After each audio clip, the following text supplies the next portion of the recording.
What if one of those kids was like, I won't stand for this. I'm better at spelling than all these scrubs, and I want to keep spelling until I prove it. And like all of the whatever, the instructors or whatever, the people that are the officials that are fucking working spelling bee, they're like, sorry, like we ran out of words. We ran out of words, and he's like, go get a dictionary.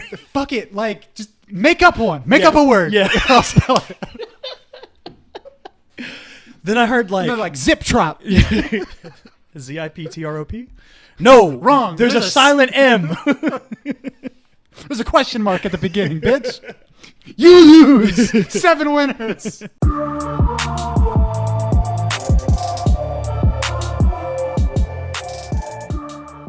We in. What's up? What are you drinking there? Iced coffee. Iced coffee. I went to McDonald's, and I actually went inside the McDonald's, which I don't normally do.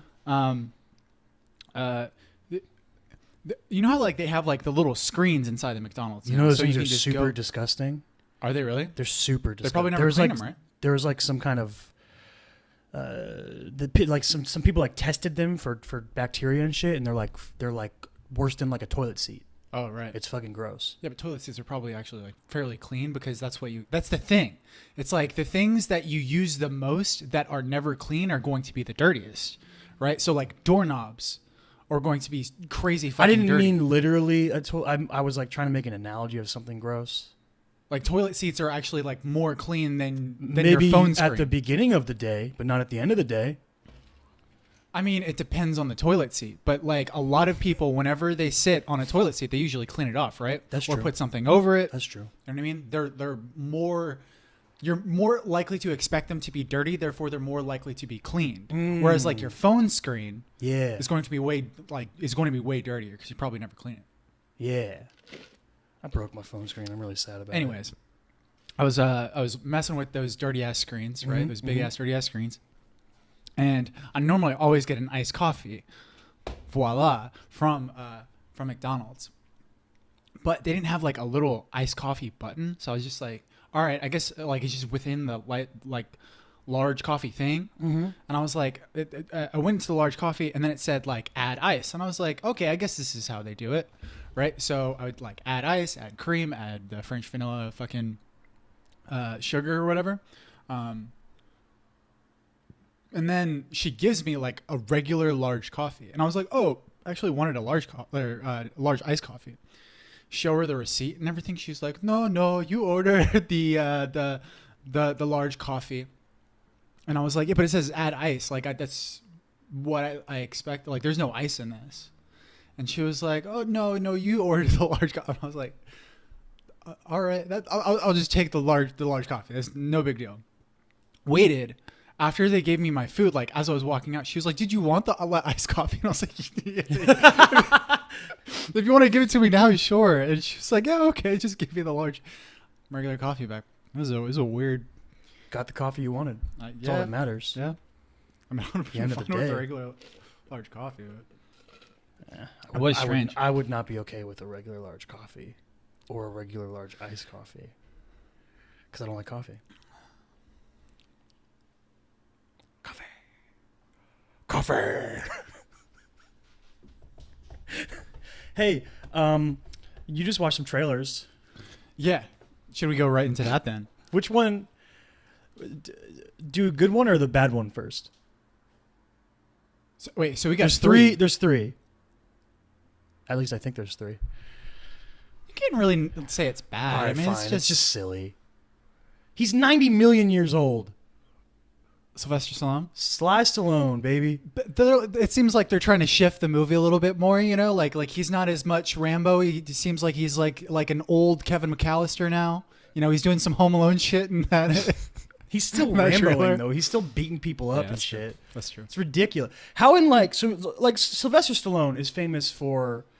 He's been in a lot of stuff, but like two of the biggest franchises that he's been the tentpole of are the Rocky franchise and the Rambo franchise. And Cobra. Sure. Cobra. But how in one of these two franchises, the fact that both of them are still getting movies made, 20, 30 years later or something like that is crazy. Two, how in one of them do they lean into the fact that Sylvester Stallone is like 90 million years old and can clearly no longer do the thing that he used to do in the franchise, which is boxing. Now he's a boxing coach and he's a mentor and he's a father figure. It's fantastic. How in Rambo is he just still Ramboing? Right. It's so silly. Yeah, it's unrealistic. It's so ridiculous. It reminded me, there was a movie a few years ago, I feel like, that came out with Arnold Schwarzenegger doing a similar thing, being like, I'm an old guy in Texas who has to like kill a bunch of people that are coming to get me. Wasn't that the one with Johnny Knoxville? Is that the one that you were talking about? Maybe. Like Michael Pena? Maybe? You know what? I never saw it. I just remember the trailer. So Rambo: The Last Blood reminded me a lot of the Wolverine movie. Logan? Of Logan, yes. Logan.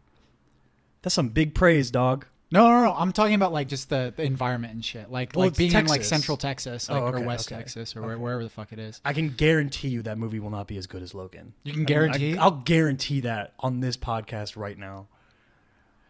You want to make that your bet? Do I want to make it my bet? How will we determine it? Like IMDb score? Yeah. Rotten Tomatoes score. Audience or critics? But here's the thing. I'm not going to bet against you. I'm going to have a completely separate bet. No, then. No. Get out of here.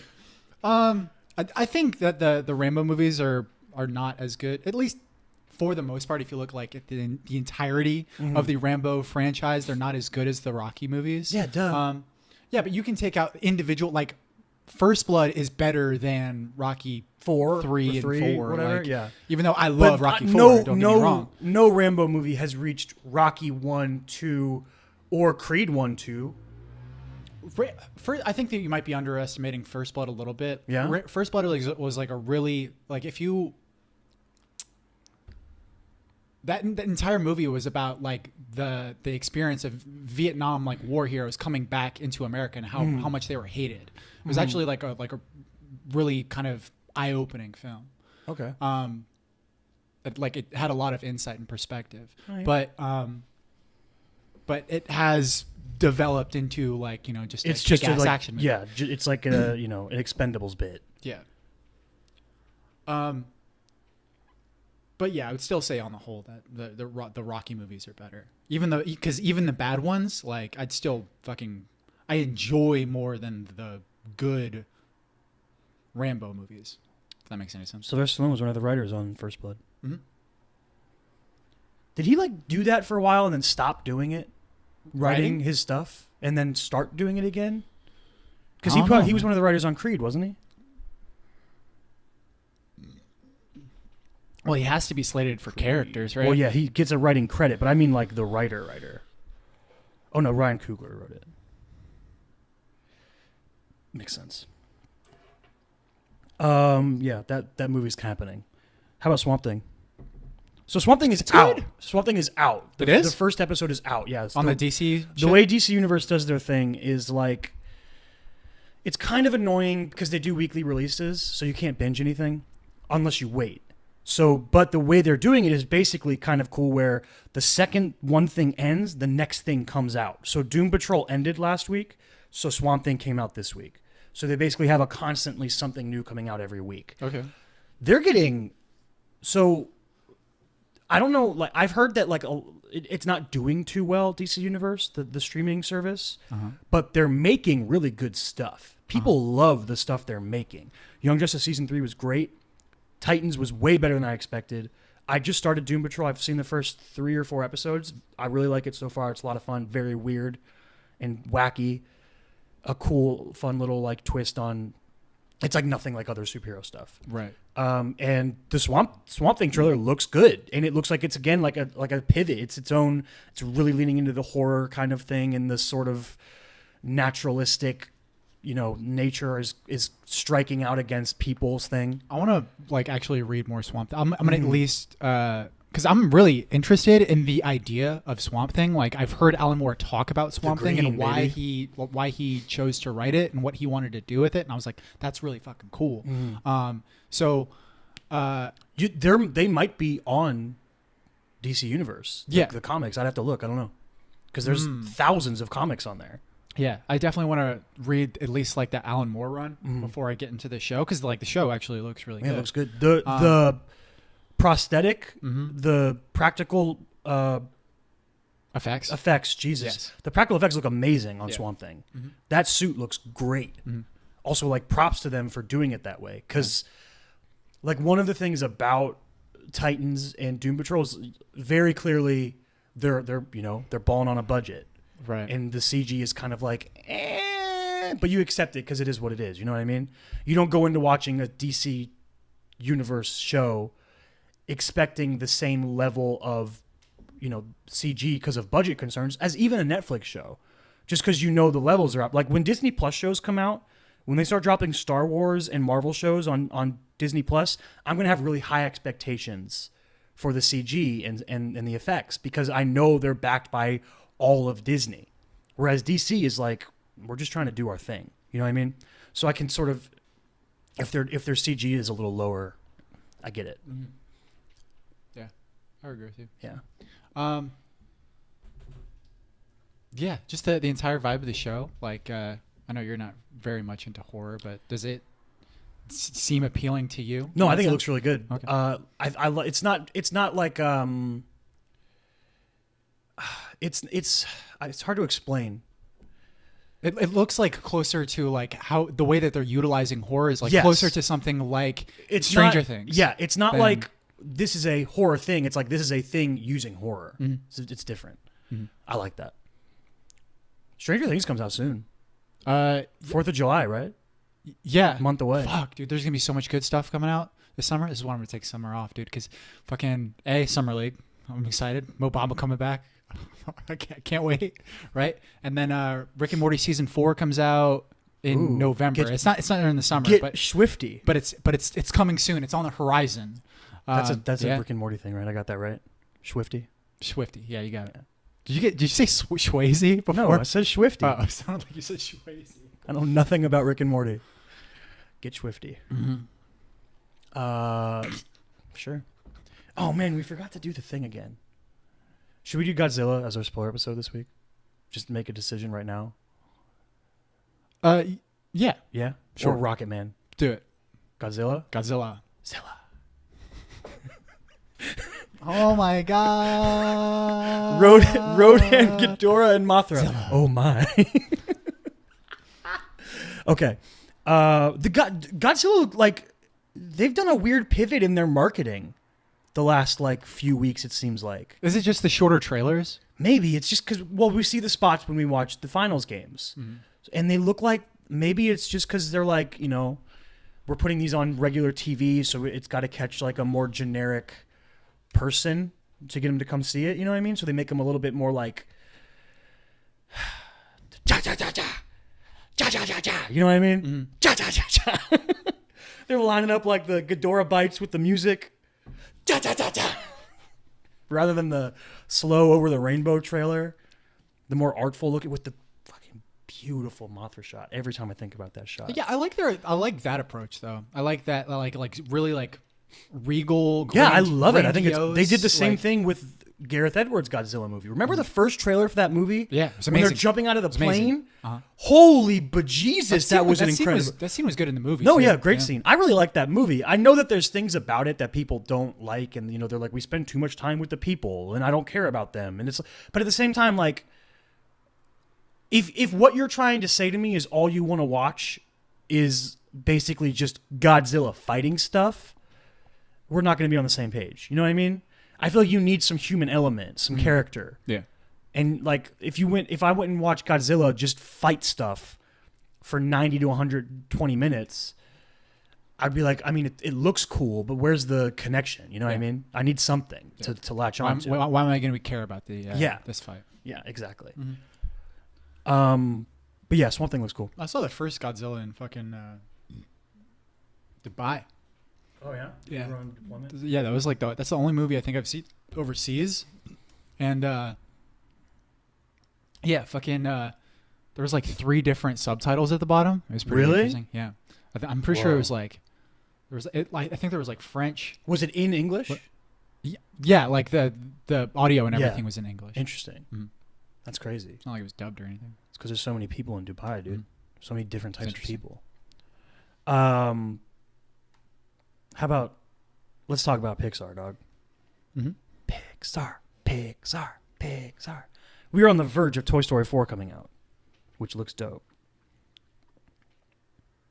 But after that, Pixar has apparently made a commitment to not making sequels anymore, at least for an amount of time, probably the next 5 years, I would guess.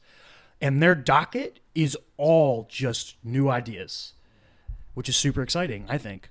The first of which, the first trailer dropped for this week, is called Onward. And it is a story, it's like an urban fantasy world starring Chris Pratt and an almost impossible to figure out it's him, Tom Holland, doing a great American accent that doesn't sound like Peter either. It doesn't sound like Peter Parker. No. It sounds completely different. But yeah, Chris Pratt and Tom Holland play brothers, and they're elves, and they're apparently going to go on some kind of adventure. Yeah, at first I thought it was who's the dude that voices Hiccup in the Jay Baruchel? Jay Baruchel. I thought it was Jay Baruchel for a moment. Yeah. How quick did you think of Max Landis when you first saw this trailer? That was my first thought. I was because of Bright? Because of him talking about movies like Bright, and he had a different idea where he also had more like a fantasy world, like a Tolkien-esque world in a modern day political thriller or something. I thought of the Bright because I was like, how many people online are going to make the joke Pixar's Bright? Because it's not the quality that it seems like it's going to be, but just the idea of an urban. It's this weird thing where because anyone who plays RPGs and stuff, when Bright came out, they were like, oh, it's just Shadowrun, which is a game. It's like a D&D tabletop game called Shadowrun. Oh, okay. It's an urban fantasy game, role-playing game. So it was like, oh, it's just a Shadowrun world. It's like, well, I mean, are you going to say every fantasy movie is Game of Thrones just Lord of the Rings? There can be lots of different versions of these things. You know what I mean? Well, yeah, but people are often going to compare. If you're going to tell someone, if you're gonna pitch someone what Game of Thrones is, and they've never seen it before, and you want to tell them exactly what, you're like, it's Lord of the Rings, but instead of it being an adventure, it's a political thriller. That's how I would pitch it. Except no elves or dwarves. It's less fantastical. Yeah, than Lord of the Rings it has less fantasy. Yeah. Yeah. Anyway, I wanted to read the teaser we got this week. It looked good, but it doesn't give us a lot, other than Tom Holland doing his impossible to know it's Tom Holland voice, and Chris Pratt doing his Star-Lord arguing with Thor voice. Right. And I think Julia Louis-Dreyfus. I don't know if she's the mom or not, but whoever the mom is. Anyway, just to let you know this is a true Pixar film, let me read you the synopsis. Set in a suburban fantasy world, two teenage elf brothers, Ian and Barley Lightfoot, go on a journey to discover if there is still a little magic left out there in order to spend one last day with their father, who died when they were too young to remember him. Boom! And you're like, oh, it's a Pixar movie. Yep, we're dealing with insanely sad stuff. Pixar movie. Mm-hmm. I'm super excited for it. Even though the teaser didn't really give us that much in terms of plot or story or expectation. It sets up the world. Sets up the world pretty well. It's just the weird unicorn flying or whatever it was, some flying horse thing. There's a dragon that's like a dog. Fun little things like that. And then a tiny bit with the characters, but I'm sure there will be 5 million more trailers and stuff for it. That'll give us a little bit more. Mm-hmm. I'm mildly excited for it. Oh, I'm super hyped. Mm-hmm. I would say I'm more excited about Swamp Thing than... I love fantasy.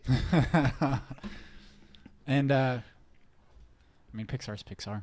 They're all... Yeah, that's the thing. Pixar's Pixar. They're always going to kill it. And you know it. They're most of the time going to kill it. I'm sorry. Cars 2 exists. You're right. Cars 2? Did you see Cars 3? No, but I heard it was good. Yeah? Yeah. I've never saw Cars 3. Yeah, I heard it was good. Did you see Good Dinosaur? No, but it looked beautiful. I don't think anyone saw Good Dinosaur. I saw Good Dinosaur. Oh, you did? I liked it. Yeah? Mhm. There you go. You saw the Pixar movie that no one saw, Mm-hmm. and you liked it. Yeah. I never saw Monsters University either. I liked Monsters University. I know other people that hated it. Is it fratty?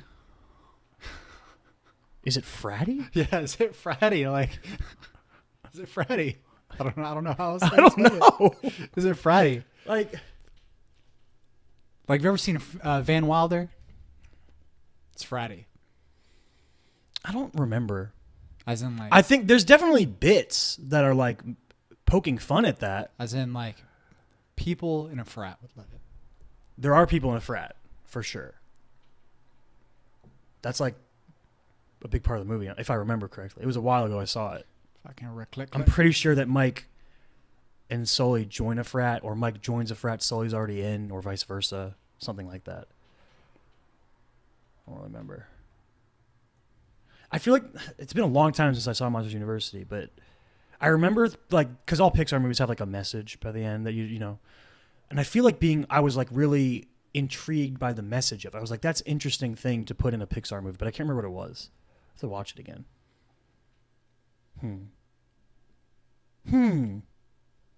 But yeah. Mildly excited. Are you excited for Toy Story 4? That comes out Probably soon. a little bit more than Onward. Just Probably a little bit more. Yeah. You don't want to see badass Bo Peep? You don't want to see Canadian stunt driver Keanu Reeves? Just a little bit more. His Like, name is nothing- Duke Kaboom. That's a great name. You don't want to see Key and Peele as stuffed animals? That's probably the best part. That bit in That's- the most the recent thing that trailer I'm- is funny when he's like, let's do what does he call it? The plush rush. Mhm. He's like cut to what that would be, and then Buzz is like, yeah, we're not gonna do that. That's good. That's a good bit. Yeah. I think that's all the trailer stuff upcoming. They confirmed Robert Pattinson this week. It's official. He's now Batman. We talked about that. Was that last week or the week before? Something like Maybe, that. yeah. Now it's actually official. Mhm. It's real. I saw a meme somewhere. Pattinson. I saw a meme somewhere that like said that this dude was like the worst vampire ever. It took him like 12 years to turn him into a bat. Yeah. It's a pretty good bit. Apparently, the rumor is that the villains are going to be Catwoman and the Penguin. And I was like, that movie already exists.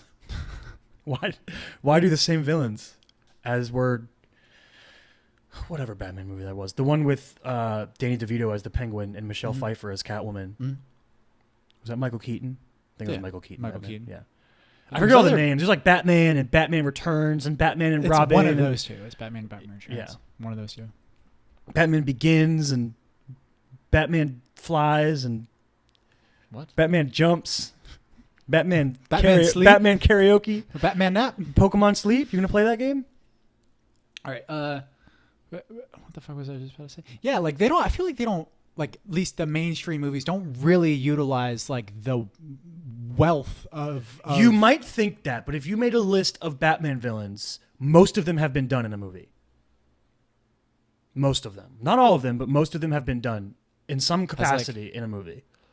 Solomon Grundy. I don't think he's on there. But he's like he's pretty he's fucking like cool. you don't want Solomon. He can't be the main villain of your movie. He's still just really cool. I like mean, the he's- idea of Solomon Grundy. he's neat, but he's muscle. Yeah, that's probably like You never finished. You never played through any of the Arkham games, right? not all the way through now. There's a fight with Solomon Grundy, one of those super cool. Yeah. He's so big. Mm-hmm. You just beat the shit out of him. You beat the shit out of everyone and everything in those games, and it's awesome.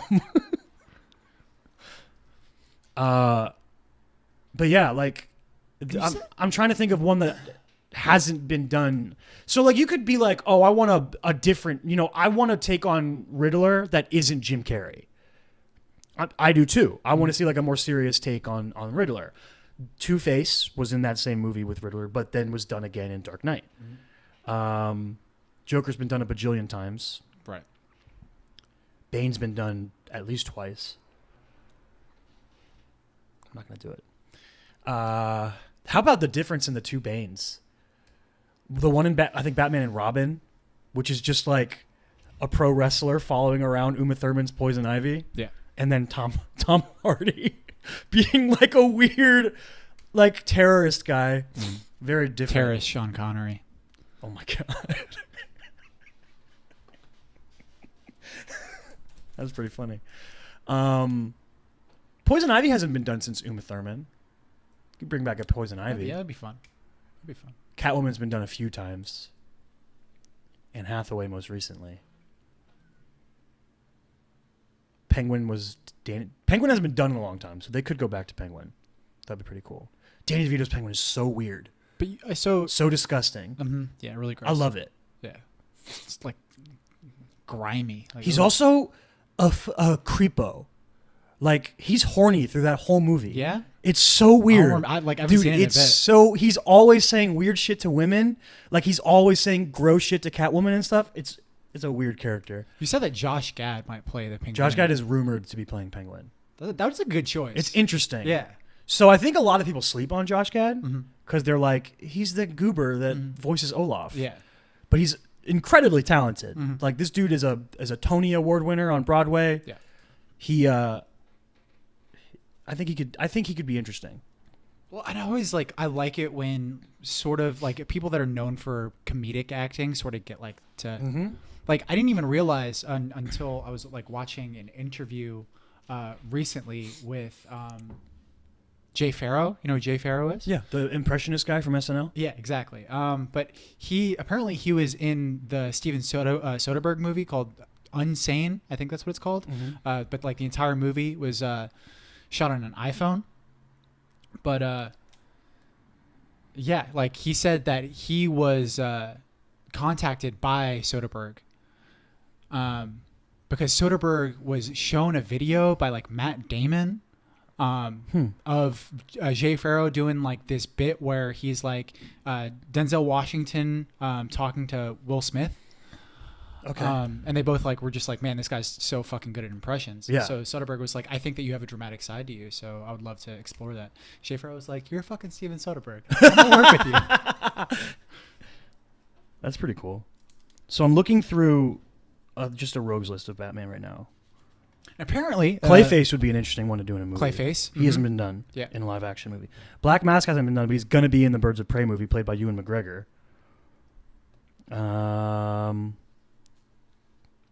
They put Deadshot at the end of the last movie, but they're not actually doing that anymore, I guess. Joe Manganiello played him in the post-credit scene of Justice League. And I think they're just not going to do it. Because that was going to be the Ben Affleck movie. The Ben Affleck directed, written by, starring Batman movie that is no longer being made. Was going to be him fighting Deadshot. That's weird. Harley Quinn, Hugo Strange. Hush would be a cool movie. Oh, like the entire... The Hush story. There's actually an animated movie coming out. I've never read it. So. I think next month, Batman Hush, the animated movie, is coming out. Ooh. I saw the trailer today. Looked aight. Yeah. Yeah. Killer Croc. He was in Suicide Squad. Mad Hatter movie. That'd be weird. Mr. Freeze. Hey, Batman! Free! Hey, Batman! What killed the dinosaurs? The Ice Age! That movie is so bad, but it's awesome. Oh, Poison Ivy. At least it's fun, dude. Yeah. It's a fun movie. Liam Neeson played Ra's al Ghul. Duh. I was almost like that. Why hasn't that been done? It has. Poison Ivy they could come back with. Riddler they could come back with. Scarecrow's been in a fuck ton of Batman movies because he's in every Nolan movie. Cillian Murphy. You know, like, you could make a Batman movie with Scarecrow with even more Cillian Murphy. He's so good. I love him. I fucking really, yeah. He was an underrated fucking aspect of the entire Nolan trilogy. Yeah, he's in every movie. Everybody talks about Joker. Everybody talks He's about in Heath every Ledger's movie. performance, but he's in every movie. The fucking like, and obviously he's the main villain in the first one. I mean, I guess you could argue Ra's al Ghul is more the main villain, but the one who does like the villainous thing in Gotham, in terms of like boots on the ground, is Scarecrow. Yeah. It's like fucking Ra's al Ghul's plan is bigger and is going to like hurt more people. And the final climax is about Ra's al Ghul. Yeah, for sure. I don't have to save you. Oh my God, Batman. So controversial. But no, I'm talking about Cillian Murphy, the actor. I love that dude. He's amazing. You seen Peaky Blinders? Nope. Holy. He's so good. Birmingham. He's so good, dude. I like him so much that I base a D&D character off of him. Off of Cillian Murphy. Of Cillian Murphy's Well, character he Peaky looks Blinders? like no. He's nothing like the character. That character's like a gangster. No, Right. no. He just looks like Cillian Murphy. What and is- I tried to do that accent, but Like, it's super hard. I don't know much about Peaky Blinders, and I know that you really like it. I know a lot of people really like it. Pitch me on it, because I don't like. I feel It's a movie about every time I it's hear a about movie. It's a TV show about a family of gangsters in the 1890s or something like that in Britain. And I mean that's like the general pitch is just that, but it's really good because the characters are great, and the writing is great, and the music is awesome, and the dude that was from Jurassic Park is in it, and he's incredible. Sam Neill. Sam Neill is incredible. The first episode, dude, he gives this rousing speech to the. He comes in, he gets sent in because the cops are corrupt in Birmingham because the Peaky Blinders own them, and he comes in and he's like, "Yo, Winston Churchill sent me to fuck up the Peaky Blinders. I'm here to put an end to this Do shit." we see Winston Churchill? Yeah, dude, we see Winston Churchill. He's Yeah. weird as shit. plays Dude, him? Tom Hardy's in Peaky Blinders, and he's amazing. He's amazing. Oh, he's so good. Adrian Brody was in the most recent season. Right. Peak, dude. He plays an Italian New York gangster that comes over. Dude, he's so good. Oh my God, that show's amazing. It's amazing. Peaky fucking Blinders. Love it. Yeah, not really sold on it. I don't know. It's like Handmaid's Tale. You know, I can hear all of these good things about how much people enjoy it and how fucking how good it is. All these, it gets all of these awards, right? And I'm just like, Yeah, but I just- Handmaid's Tale seems like one of those shows that's really bleak and is just really good because it's like, wow, like the performances are amazing. You know what I mean? But it's like just a very bleak, like there's a lot of stuff in Peaky Blinders is not that. Peaky Blinders is fun. okay, Kick ass. okay. So good.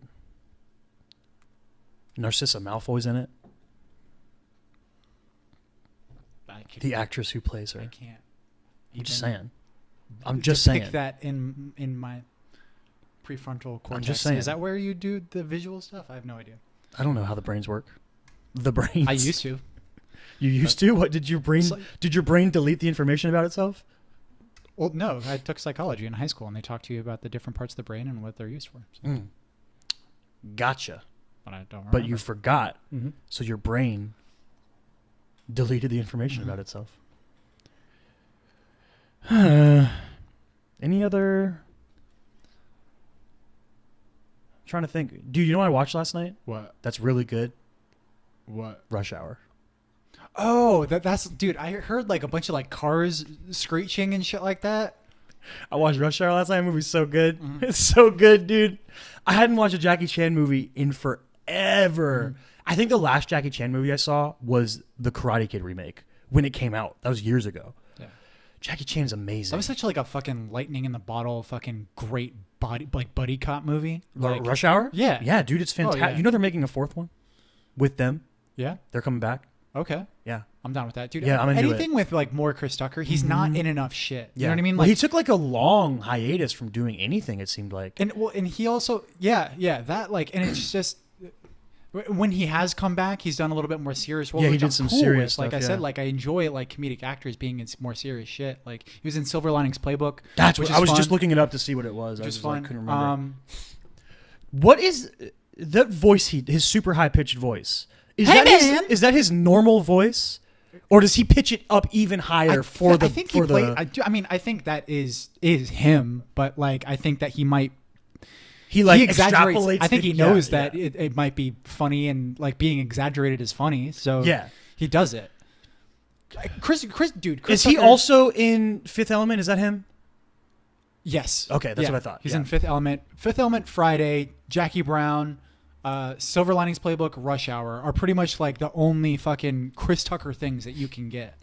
And only like a certain amount of them are really like Chris Tucker. Like Yeah. Friday, Rush Hour, fucking maybe a little bit of Jackie Brown. But Fifth you don't Element get a is lot. wild. Fifth Element's good, but he's also like kind of playing a character. Yeah. Like he's like, it's like Chris Tucker sort of feminized a little bit. Yeah. With With weird hair. Yeah, it's like a fucking. Fifth Element. You should watch Fifth Element. Good movie. Fifth Element's a great movie. Weird movie. Fifth Element's Bruce a great Willis. movie. But Hell well, yeah. but it's like not just like weird and wacky and shit. Like who's directed it? Do you remember? I'll look it up. Look it up. Because it's somebody that's pretty well known. But there's that. There's like emotional moments too. There's a lot of fun. It's like in a really cool world. There's cool like mythos to it. To like everything that's going on. Luc Besson. Yeah, Luc Besson. Dude, Gary Oldman. Ian Holm. That dude played Bilbo Baggins. Mila Jovovich. Mila Jovovich. Mm-hmm. Great movie. Yeah, it's really good. But it's like if 250 years in the future, like a prince-like character was getting like abducted and fucking running away from the law and shit. Yeah, but I watched Rush Hour. It's like Jackie Chan was so good at physical comedy while being awesome. You know what I mean? Like there's a bit in that movie at the end, in the climax, where he's trying to save all the Chinese artifacts from getting destroyed while he's fighting the bad guys, and it's just so funny. Yeah. It's so good. Have we ever talked about like why Jackie Chan is the way that he is? Have I ever like gone into a spiel on Jackie Chan I don't think on the so. show? You should do it right now. Okay. Jackie Chan's amazing. Right. Okay, so like Jackie Chan, I have like weird knowledge of like kung fu movies and shit. Yeah, you watched a lot of them. Jackie Chan, his entirety of his being exists because Bruce Lee was the way that he was, right? So Bruce Lee was such a fucking huge hit, obviously, in China once he came over to San Francisco, and in Hollywood, he was huge, right? So in both in China, to be depicted soon in Once Upon a Time in Hollywood. But I mean, he was a world-known superstar, right? And Bruce Lee, in all of his movies, was very much kind of like not very comedic, at least in the movies that he did not write or direct. Okay. In a majority of his movies, he was always the very macho character. He Very was stoic. Every time that he hit someone, he was flexing and fucking just like screaming, "Wah!" and just fucking like it was pure, just fucking force, just raw, fucking destructive power. Yeah. Right. And it was just so. He was just so together and very. I don't know. He just never seemed like he was down in a situation, right? Jackie Chan actually used to be a stuntman on at least one of Bruce Lee's movies. Okay. Like I forgot which one it was. It might have been like Big Boss or something. It was like an older one. But Jackie Chan grew up like and basically depicted Hitler. He formed what he wanted to be, or like to be completely opposite of what Bruce Lee was. Okay. So when Bruce Lee hits something, right? He's Jackie like Chan hits flexing, something, he goes, and when Jackie Chan hits something, he's ow, right? So like he was showing weakness. He wanted to be more vulnerable, more comedic, more I watched a video on Jackie Chan talking about the specific elements that he has to have in all of his movies when it comes to a fight scene, right? And it shows you the brilliance and the ethic that that Jackie Chan has, because I think one of the rules is that he always has to start in a weak position. Okay. Right. So he always starts without a position of strength. There's someone that's like sort of bullying him, and he has to fight his way out of it. Right. Because he didn't want to make himself seem like a bully. Right. There's that. He always has to utilize some form of the environment. Right, so that's why you always see he does that constantly. Grab a ladder. He's fucking jumping up and over things. Yeah, and using around things. pool There's balls. a great bit in Rush Hour. The pool hall scene. There's another one where he's like jumping on a chair and then like rolling around the chair, and then it's very cool. His utilization of the environment is just so fucking great. He's also just like fascinated with editing. So this is something that you don't see a lot of in contemporary editing styles, because usually when you're an editor, you're taught that like you're supposed to have complete continuity within cuts, right? So if I'm punching this cup, right? And you're going to show two different shots of me punching this cup, right? You're going to show me getting halfway towards the cup, then you're going to cut and over the next here. and then in the next shot, I'm also going to be 50% of the way towards the cup. Yeah. Right. So that there's like complete seamless continuity, which is normally something that you want in good editing, but in good fight scene editing, Jackie Chan even talks about this. He says that you don't want to have that complete continuity. You want to go about like 75% and then take it back to like 25%. So that like each hit you can, it adds this weird like sort of jar to it to where like you actually feel like the punch is hitting. Yeah.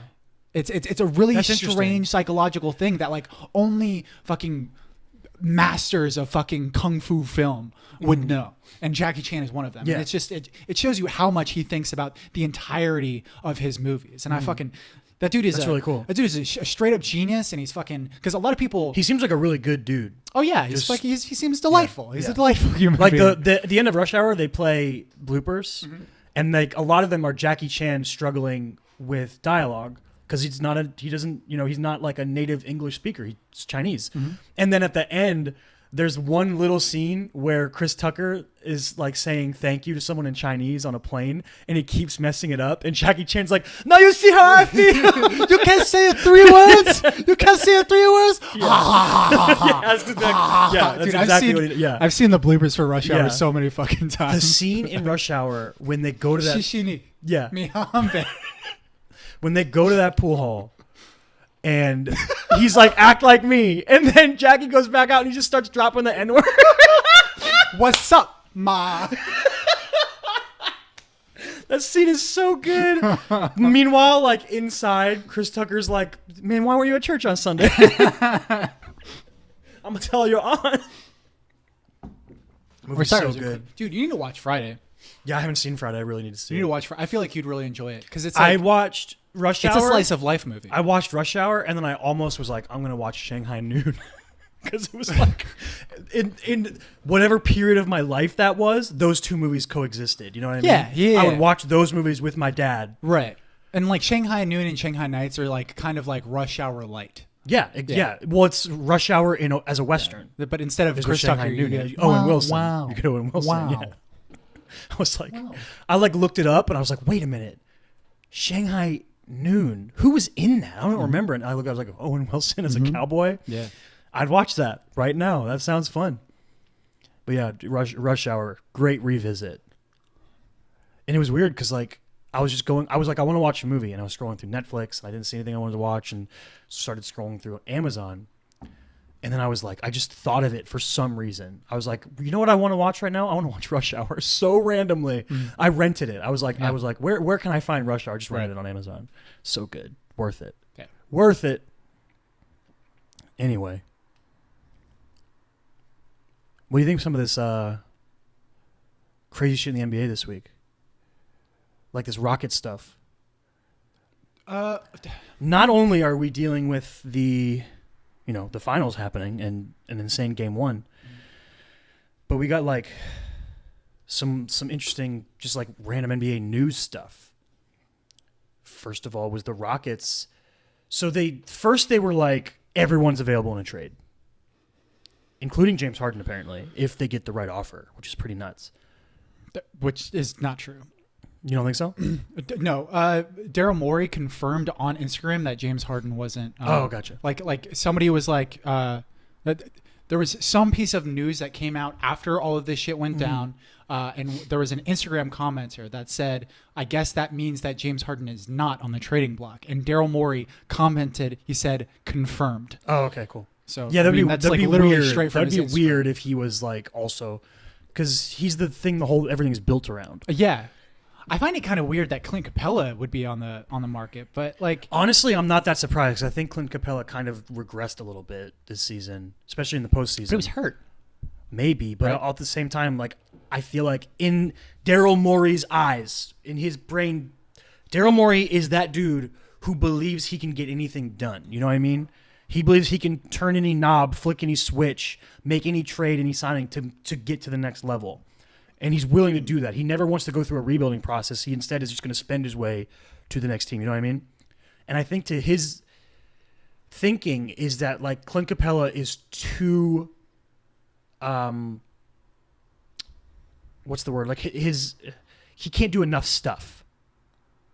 He's not. Whereas if enough? he could go and get an Anthony Davis and pair him with Harden, pair an elite big, a Karl Anthony Towns type, an Anthony Davis type, somebody like that, which obviously is way easier said than done. What do you think that the Rockets package for Anthony Davis would look like? Clint Capella, Chris Paul.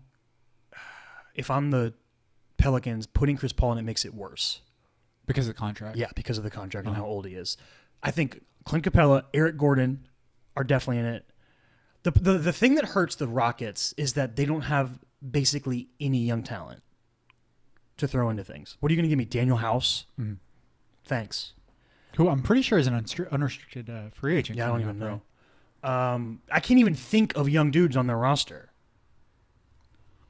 They're all veterans. They're all veteran minimum guys that they bring in. Now, they've shown in the past that they're willing to give a lot of draft picks up. Wasn't that last season? They said they'd give like 4 up for Anthony Davis. Mm-hmm. So, I mean, you give him Clint Capella, you give him Eric Gordon, you give him a bunch of first-round draft picks. That might be the best you can do. I hope to God that like the Magic don't make a trade with him. Like For- unless it's like Is that like a something rumored weird. Yeah. So I think Woj posted the different teams that were interested in making that's trades right. I remember with that. Yep. with Houston, and the Magic were in that list amongst. I forgot who. I only cared about the Magic. But yeah, like if we give like Fournier and Mozgov, I'd be there's cool, but- dudes on the Magic that I could see the Rockets wanting. Like a guy like Aaron Gordon, they would want. Yeah. A guy like Jonathan Isaac, I think they would want. Vucevic would be interesting if you guys did like a sign and trade with him. Yeah. He'd be interesting on the Rockets. I don't know. But yeah, I think that I don't know if I agree with blowing up the Rockets. But if you are Daryl Morey and your mindset is like every season championship or bust, I can see thinking that this team couldn't win a championship, especially with Chris Paul getting older every year. But also, you're the team that gave him that stupid contract. It's insane. Mm-hmm.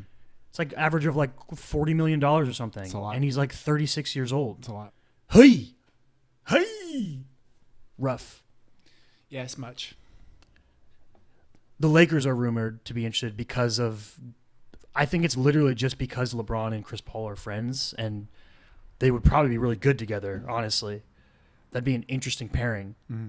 But, yeah, like it's weird. How much do you have to give up to get Chris Paul? To get Chris Paul? Because of the contract. It's not quite, it's not a poison pill contract, you know, like a Timofey Mozgov. Yeah.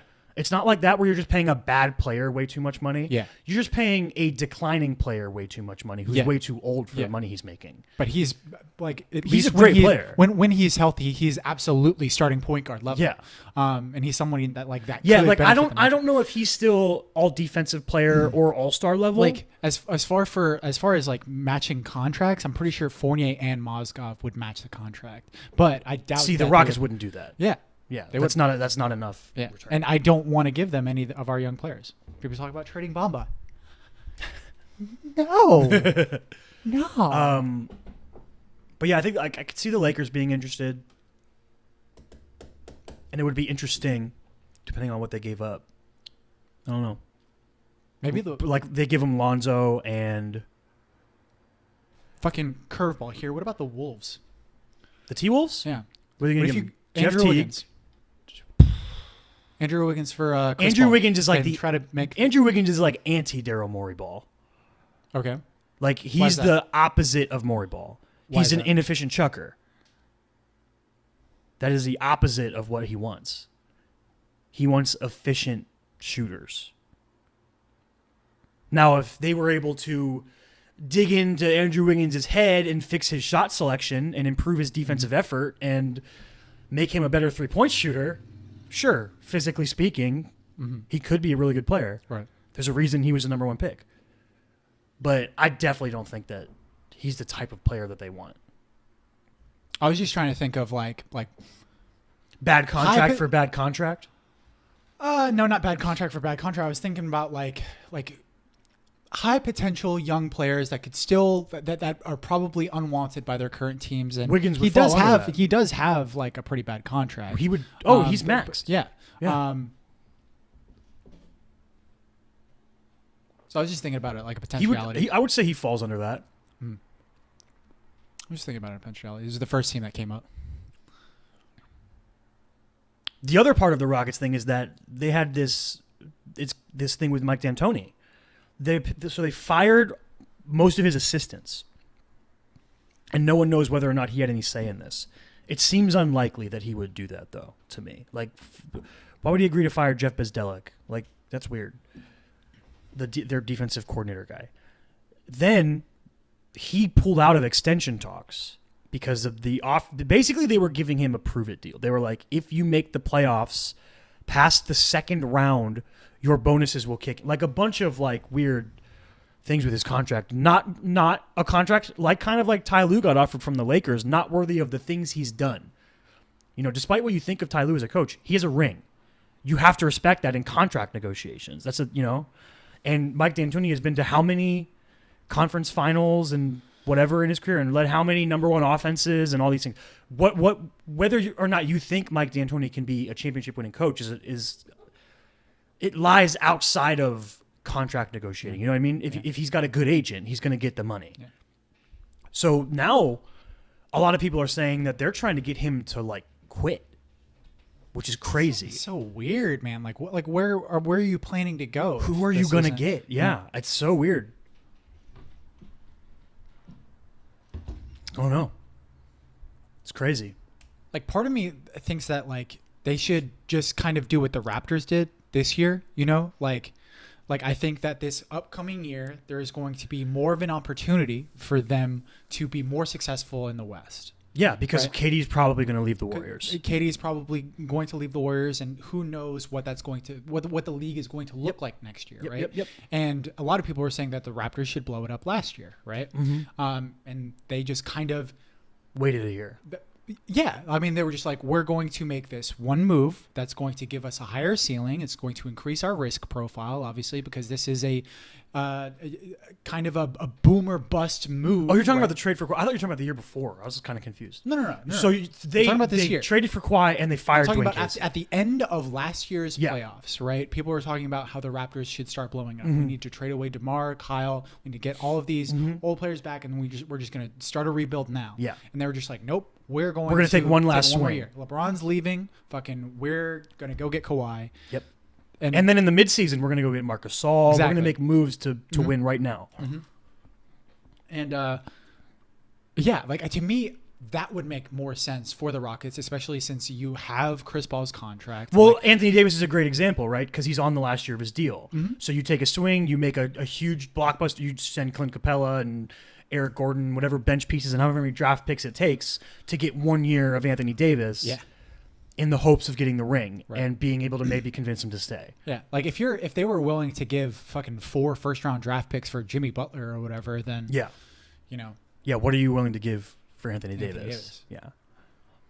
Now there's a higher risk to that because if you give up all those draft picks and you give up pieces of your core and then you lose Anthony Davis after one season, those draft picks are going to be way more worthy than they would have been otherwise. Yeah. Yeah, the Raptors were in a more beneficial position to make a move for Kawhi than the Rockets are to make a move for like Anthony Davis. Zach Lowe and Richard Jefferson talked about this on Zach Lowe's podcast this week. Zach Lowe was saying how he believes that the risk behind the Kawhi trade wasn't actually a risk. Mm-hmm. How people credit it as a big risk that Masai Ujiri took because he was like no because like in Masai's frame of mind is that we're gonna have to reboot anyway. Mm-hmm. So we might as well give it this one big swing before we have to reboot because then if he stays, we don't have to reboot at all. We get to skip that entire. We're contenders through and through. If he leaves, then we have guys like Kyle Lowry and Marc Gasol, who are guys that we can put in trade packages to bring in draft picks and young guys and build around Siakam. Basically, I would think. When I heard him say that, like I kind of. For the most part, I kind of disagreed with him. I think that there was a tremendous risk in taking that, especially when you're getting rid of someone like DeMar, who's just completely beloved by the fan base, and has done nothing but good for your franchise. So it's sort of a weird situation to make that kind of move. I obviously understand it. I think that they're a better team. It was the right move to make, obviously, like in hindsight. But I think that as well as the two factors of Kawhi potentially being hurt, who knows what his ceiling would have been like. Obviously, in hindsight, fucking his ceiling is still there. Even though he's hobbled right now. He's hobbled right he's now. like. I don't think that's connected to his Spurs injury though. What are you talking about? He's having problems in his legs right now, and he had quad injuries while he was at San Antonio. Oh yeah. Yeah, that was like the whole thing. I wonder, do you think he has like a chronic problem that's going to keep continuing to bother That was like him? one of the main. That was like the main discord between him and the staff at San Antonio. Is that they were saying the injury wasn't as bad as he thought it was. Interesting. And Tony Parker was like, I'm out here like I played more injured than he is right now. Yeah. He is right now, and I think that's one of the reasons why Kawhi was pissed off. He wasn't being respected and trusted. Yeah, that's a weird thing in sports, right? Like how willing are you to play through injury and what that means for like your toughness and how much you care. Right. But at the end of the day, like when playing a sport is the way that you support yourself and your family, you kind of have to put your health above the macho image. You know what I mean? True. It's a weird balance. But you have to determine like where that threshold is. Yeah, because like we praise guys who play through injuries. You know what I mean? Yeah, but that's usually in the playoffs, right? Like if Kawhi wasn't playing right now for the Raptors, I'd be like, whoa, this is weird. That's true. It's strange. He's playing hurt. Kyle Lowry apparently can't feel his thumb when he's playing, which is wild. Just can't feel it. Yeah, there's some crazy. That little clip of him talking to Trace McGrady. Yeah, how come I never saw you pass. I never see you pass with your left hand. I never saw you pass. Fucking T-Mac took that. He was like, what? Apparently they played at Houston together. Kyle Lowry and T-Mac? Yeah. That's weird. Yeah. I didn't even know that Kyle Lowry played for Houston. Yeah, me neither. Yeah. Yeah, I only think of him as a Raptor. That's weird. Ugh, strange. That freaks me because he's like sneaky old. He's like 33. Sneaky old. Been around for a while.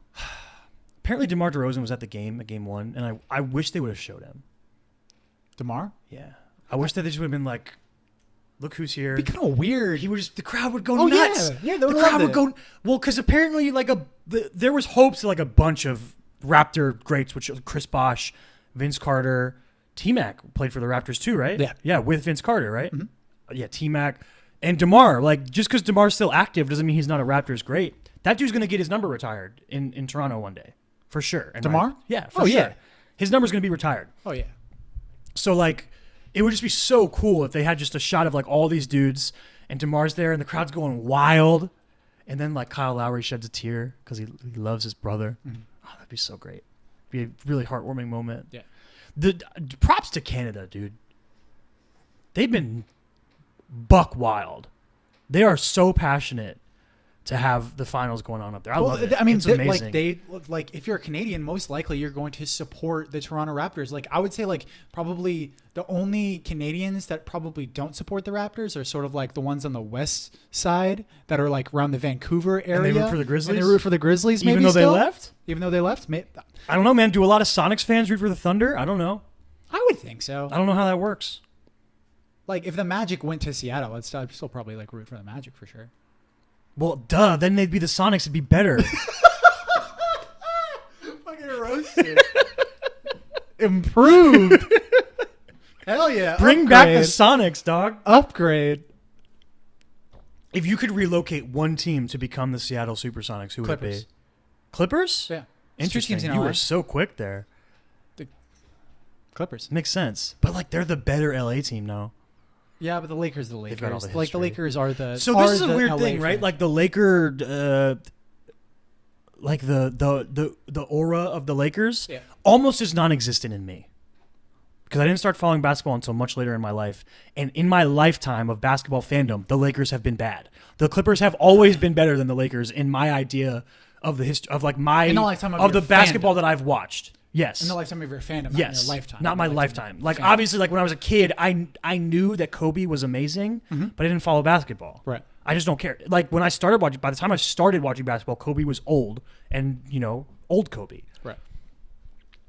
So I don't think of like the Lakers in that sort of like rose-colored light. You know what I mean? I also don't think that you were like as interested in like older basketball as I was growing up. No, I didn't care. No one in my family watched basketball. Like when I was growing up, we had fucking DirecTV and we had ESPN Classic, and they would just constantly play like old like finals games and shit. So like. I grew up watching like old Michael Jordan games and shit like that, like stuff that we were old enough to be alive during, but like we weren't old enough to watch. Yeah, like Dan Marino.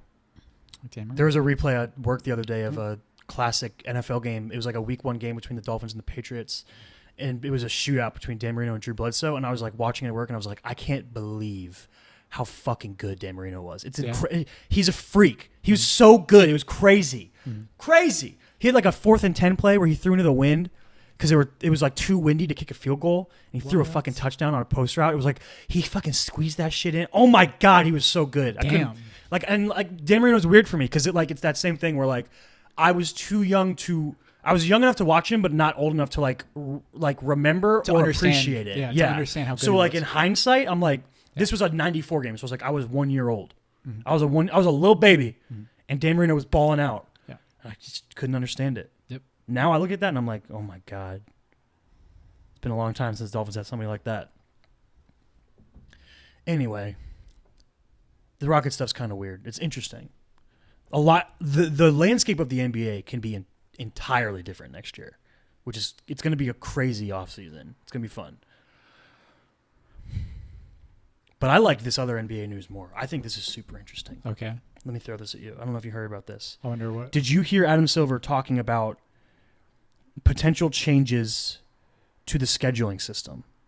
No.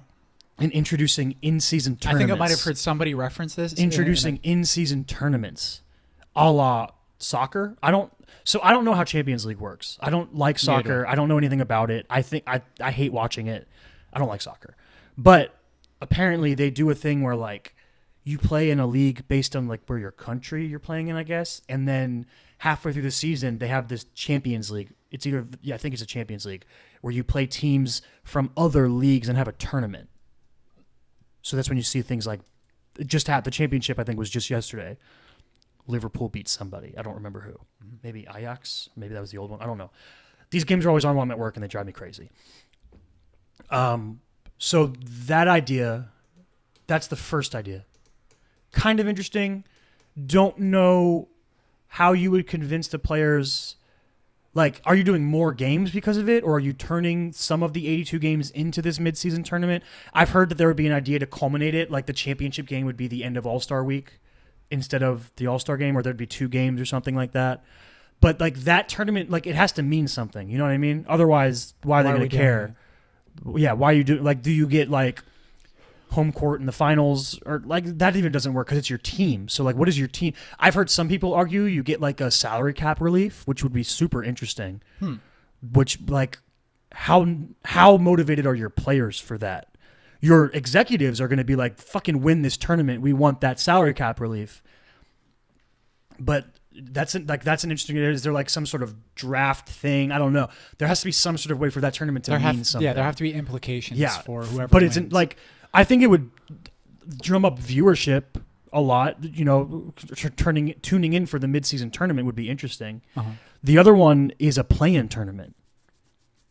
So like the last basically month of the season would turn into teams. It wouldn't even be that long. I think the idea is teams 6 through 10 would then have a play-in games for the last 2 spots in the playoffs instead of just getting in, right? Which is an interesting idea. Yeah, it's pretty cool. Interesting idea. It'd be like, if you're the 10 seed, is it worth getting like the 7 seed over a shot at the lottery though? I don't know. That's where I bring up my idea. You want to hear my idea? Okay. Simultaneous with the playoffs, you have a draft tournament. I've thought about this before. Winner gets the first pick. That would be awesome. I thought about this before. That'd be dope. But like the biggest issue with that is that hurting really bad teams. Is that, yeah. really bad teams will never like But have a better chance. but you want to talk about killing tanking? You can't tank anymore. You can't build a team like the Knicks had this year, right? Because part of the reason they're built that way is because they're trying to lose. They could go out and sign some veterans that are better than guys they have if they want to. You can't. If you're saying you can't tank anymore is a little bit of an overstatement. I think. What, you tank for a shot at the tournament? Oh no! You're saying. I'm saying if this tournament existed. Obviously, yeah. Okay, I thought you were no. talking about with these changes in the draft lottery. No. Tanking is diminished, but it's not gone. Right. No, I'm talking about if this tournament existed. Yeah. You can't tank because if you're bad, you basically have to be like, well, we have to at least try to do as good in this tournament as we can. I think it's awesome. I've thought about it. I've thought about that idea. I was like, but my biggest problem was that like there is just going to increase the disparity of these really bad teams. I just don't think that it's going to be fair to really bad teams. I think that the entire reason for bad teams to get better picks is for them to get better. And yeah, like tanking is an issue, but I don't think that trumps the unfairness that could be caused from that kind of system. I don't know, because I think you make it a single elimination tournament, so it's way more wild. So it's easier to like if you are a bad team that you could end up winning it all. I think you make it single elimination. Yeah, and I also think that I think I agree and disagree with you. I see where you're coming from, and I used to be firmly, because I grew up a football fan, firmly the idea of no, the worst team gets the number one pick. That's the way it works. Yeah. That's how you get better. The more I see people taking advantage of it, the more I want to just eliminate it. So you can't do it anymore. Screw you and losing on purpose. Like, screw you. Mm-hmm. Get out of here. And if we take away any incentive to losing on purpose, no one's going to do it anymore. I feel like we're arguing for capitalism against like socialism right now. It's like very similar. It's a very similar conversation. I guess, but like, because like it's sports. The argument that you're using right now is like the argument for capitalism and the argument against like welfare and stuff like that. A lot of people that want to take away welfare. But I don't think people that are in the low income bracket are losing. Like, they're not losing games. What you just said is one of the most common arguments against welfare is that people are. But we're talking about people's life versus sport. I understand what you're saying. So it's entirely different. It's not entirely different. Maybe like the grand concept is similar, but I wouldn't apply the same logic. I think that the theories that I'm talking economics versus sports. Kyle, I think that the theories that I'm talking about right now are an appropriate analogy for what we were talking about, because we're talking about removing incentives for people to succeed. Correct? Removing incentives for people. Tanking, you're saying? Yes. Okay. So, like, tanking would be the equivalent of people staying in welfare on purpose. Oh, I see what you mean. Okay. Right? And the common argument for removing of welfare is to say... So people can't do that. Yeah, so we need to incentivize hard work, you know? In sports, I would say, yeah, sure. I don't know anything about economics. I don't know anything about economics. I can't make economics arguments. I don't know how... Yeah, I don't know how socialism or capitalism or the differences or the merits or the downfalls of either side. I don't know shit about economics.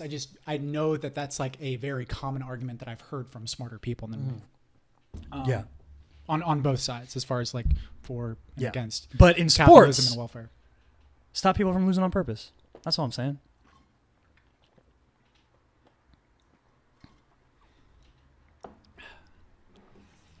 Is that the only? But yeah, those tournament ideas I think are super interesting. It's weird because there's like this part of me that when I hear these ideas about like changing the way things work, I'm like, oh, but what if I don't like, like just being afraid of the change, you know what I mean? Yeah. But then like I think about like, I think it'd be really interesting. I think it'd be really interesting to have a mid-season tournament if people cared about it. I really like Adam Silver's just committance to changing things up and always like. I think he's the best. Sport. I think he's the best. He's been great. He hasn't been perfect, but he's the best commissioner in sports. Yeah, way better than Roger Goodell. I think he's been great. Way like for the most part, like this shit that have you heard about this tampering shit with Doc Rivers? That's stupid. It's straight stupid. bonkers. It's stupid. This dude, like, he basically was like, Kawhi is the closest person to Michael Jordan right now. Yeah. Fine for tampering. Yeah. Somebody literally asked him about Kawhi Leonard and about the finals right now. Yeah. And Doc Rivers literally didn't talk about it. Wasn't in reference to anything about the Clippers and him potentially coming to the Clippers. He literally only said Kawhi Leonard is Jordan-like. And he started giving all of these different compliments about Kawhi Leonard. And boom, $500,000 tampering fine. It's whack. 50,000. What did I say? 500,000. 50K. Excuse me. Like, it's chump change for Steve Ballmer. Steve Ballmer's like, I mean, if that helps us get Kawhi, I'll pay that shit.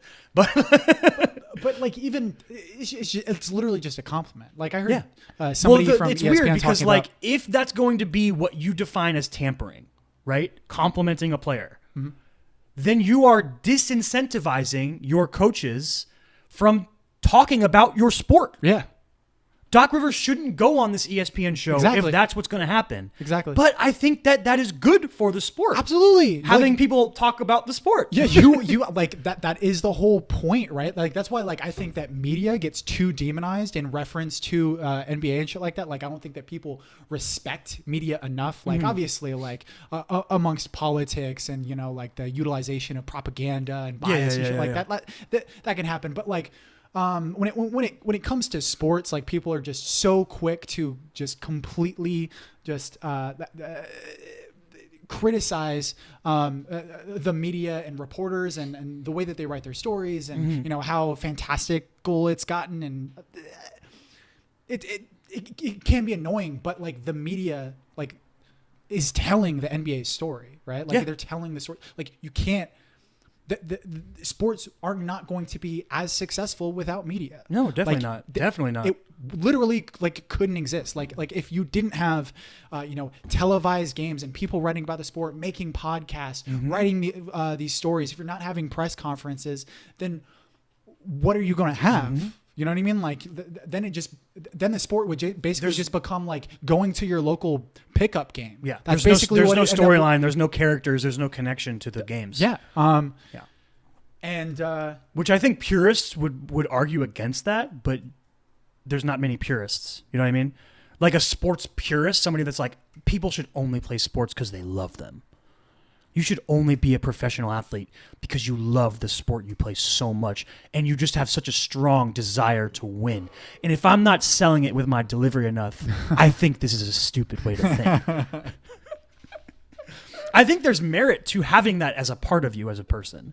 That strong desire to compete and be a winner and stuff. That's a part of it. But if you don't think that you can't, like, if you think an athlete wanting to get paid is wrong, then That's get silly. out, That's dude. silly. What are you That's silly. doing? They're entertainers. No, you can like simultaneously like support athletes for trying to go get, but and also like when you see like we both dislike the NCAA, right? But when I saw like the end of that Duke game when they got beat by who was it? And Trey Jones was just bawling his eyes, like literally covering up his face because he was crying his eyes out. That shit hit me, and I fucking loved it. I was like, man, I love seeing players that care about the game, that care that much. But NBA players also care. Yeah, Joel Embiid is a fucking perfect example. LeBron after last year's finals. Yeah.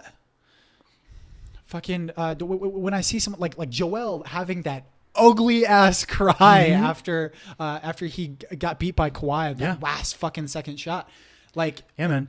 Anything that any human being puts as much time and effort into as athletes put into being great at their sport is gonna have a merit to it. You know what I mean? Like, just because they get paid exorbitant amounts of money doesn't diminish the fact that they work really hard. Yeah.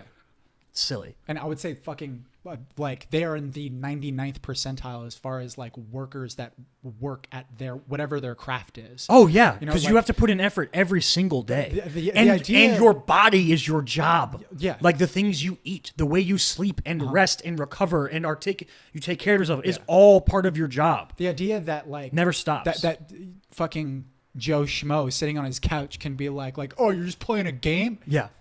Fuck you. Fuck you. Or like, what's worse, those Joe Schmoes or the Joe Schmoes that click over to the WNBA game and they're like, man, I could take these chicks. Oh, man. I could beat them. Oh, man. Those are delightful. They're not even that good, bro. They're delightful. Joe Schmo and Jed Schmid. Dude, fucking... I'm going to start getting... Newsflash, you can't take them, bro. They'll wreck you. Yeah. Insanely talented. Oh, yeah. Do you know who's super fucking fun to watch? Who? Like, this is like a fucking, just a low level fucking shout out for me. But Diana Taurasi is so fucking fun to watch her highlights, man. She's such a good passer. She just has like so much fucking She's an like all-time. good She's an skill all-time and great. fucking yeah. But like just the IQ that she works with out on the court, man. It's the WNBA thing's kind of a bummer, right? Because no one watches it. Yeah. And it's like bleeds money, and basically the NBA keeps it afloat. Yeah. But they're so good at what they do, and Yeah. and I feel hypocritical because I don't watch it, but I know how talented they are. But it's like, you know, they don't have Bam Adebayos. You know, they don't have these freak athletes that fly through the air and Yeah. stuff. You know what I mean? And it's like, lower the rim so they can all dunk. but like I remember seeing. I'm gonna use this example to like show like the type of person that would probably really enjoy the WNBA, right? Like I remember watching an old video of Larry Bird showing how to run a pick and roll, right? And it was him and like I can't think of the guy that was with it. One of the more famous bigs that was on the Celtics. I forgot the guy's fucking name. Anyways, but it was just like him and like just two other guys showing how to run a pick and roll. And one of the top comments on YouTube, which was I thought it was fucking idiotic, but like they were like, these Celtics could fucking run the floor with anybody in today's NBA. Right. Okay. Because of like the technique that they were operating. Yeah, because with, players don't have technique today. No, and like that, and that's the thing. I was like, "Hey, go fuck yourself." That's not true. That's not true. Like people still have technique today, and they're more athletic. Yeah. Like, good luck telling me. Sports science has evolved. I want anyone to try and tell me that fucking any of those players are smarter than LeBron James. Yeah. You know what I mean? Yeah. And he's also more athletic. He's a basketball genius. Yeah. You ever seen that dude recall exact things from a game Yeah. years later? It's crazy. It's insane. But like I'm like, if you enjoy that much, watch the WNBA. Yeah, watch the WNBA. Watch the WNBA. If you're if the skill is what speaks to you, yeah, because they have to utilize their skill even more. Yeah. Yeah. We should go to a WNBA game. We could. They're here. Yeah, let's do it. We live in a place where we could go see things, and we just don't. Go see the fucking Sparks? Versus the Mystics, dude. Let's do it. It's the Mystics, the Washington team, right? Yeah. Because you said there's Atlanta no Florida Deladon. team. So there used to be a Florida team in Miami, I think. What are they called? I don't remember. I wanna remember know. looking through because there isn't as many teams in the WNBA as there is in the NBA. Yeah. I think there might be only like 16 or 18. There aren't as many, and there was a Florida team at one point, but it was only around for a couple years, I think, and then they might have moved or got disbanded or something. I don't know. Dude, they were the Miami Soul. The Miami Soul. That's fucking awesome. Not SOUL, SOL, like the sun. Okay, cool. Yeah. That is cool. Yeah. El Sol? Yeah. We already do El Heat? Oh, come on. That's cool. Yeah, that's pretty dope. Go see some. Dude, the Atlanta team has some like really cool colors. Like Yeah? when I was like looking through, I was like, Who am I going to root for? who am I gonna? Because like I was like the Mystics already because they got They've got the Deladon. magic theme. Well, they're like Mystics, yeah. Yeah. Like, but they also have Deladon. She's cool. She's a really nice lady. I watched an interview with her on Taylor Rook's show, and yeah, she was just really cool. What's really this smart. Seattle team? Seattle Storm? Yeah, Seattle Storm. That's going to be my squad. Yeah, she just have to go with the Seattle team. Yeah. If they can't be in the NBA, you know, They have like they have Sue Bird. well, but they also like Didn't they just win sort of last year? a majority of the teams sort of like plan like their colors around like the already existing NBA It colors. makes sense. You know, capture the audience is already there. Be familiar Yeah. to them. Yeah. The only one that kind of doesn't do that is like I think Atlanta. They have like cool like red and light blue, Oh, which interesting. is it was like That's weird. yeah. No, it was like cool. I was like they have the coolest colors for sure and the coolest. The Hawks have weird uniforms too, though. Yeah, they have like a blend of like That bright black yellow, and gray and red yeah. and like the neon That color. neon color, yeah. What city? Like, not all. So throughout sports, the only city I can think of on the top of my head that does that color coordination through all sports is Pittsburgh.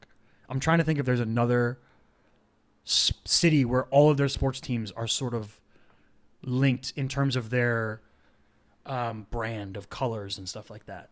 Because the Pittsburgh has the Steelers, the Penguins, and the Pirates, and they're all black and gold. And I guarantee you, if they made a basketball team, they would be black and gold. They would be. They'd be like the Hammers or something. That would work for a basketball team. Because dunking, hammer down. The Hammers? Yeah, man. You want to root for the Hammers, dog? The Pittsburgh Hammers. The Anvils. Those are cool. No, because you get hammered on. If you're an anvil.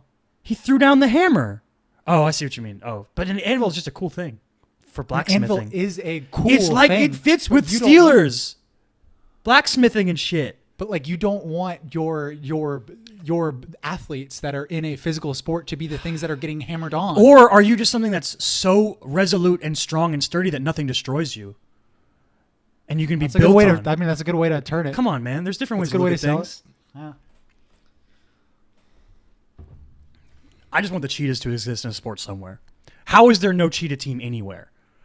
Is everyone like, it sounds too much like cheater? Fuck you, I don't care. It's the coolest animal.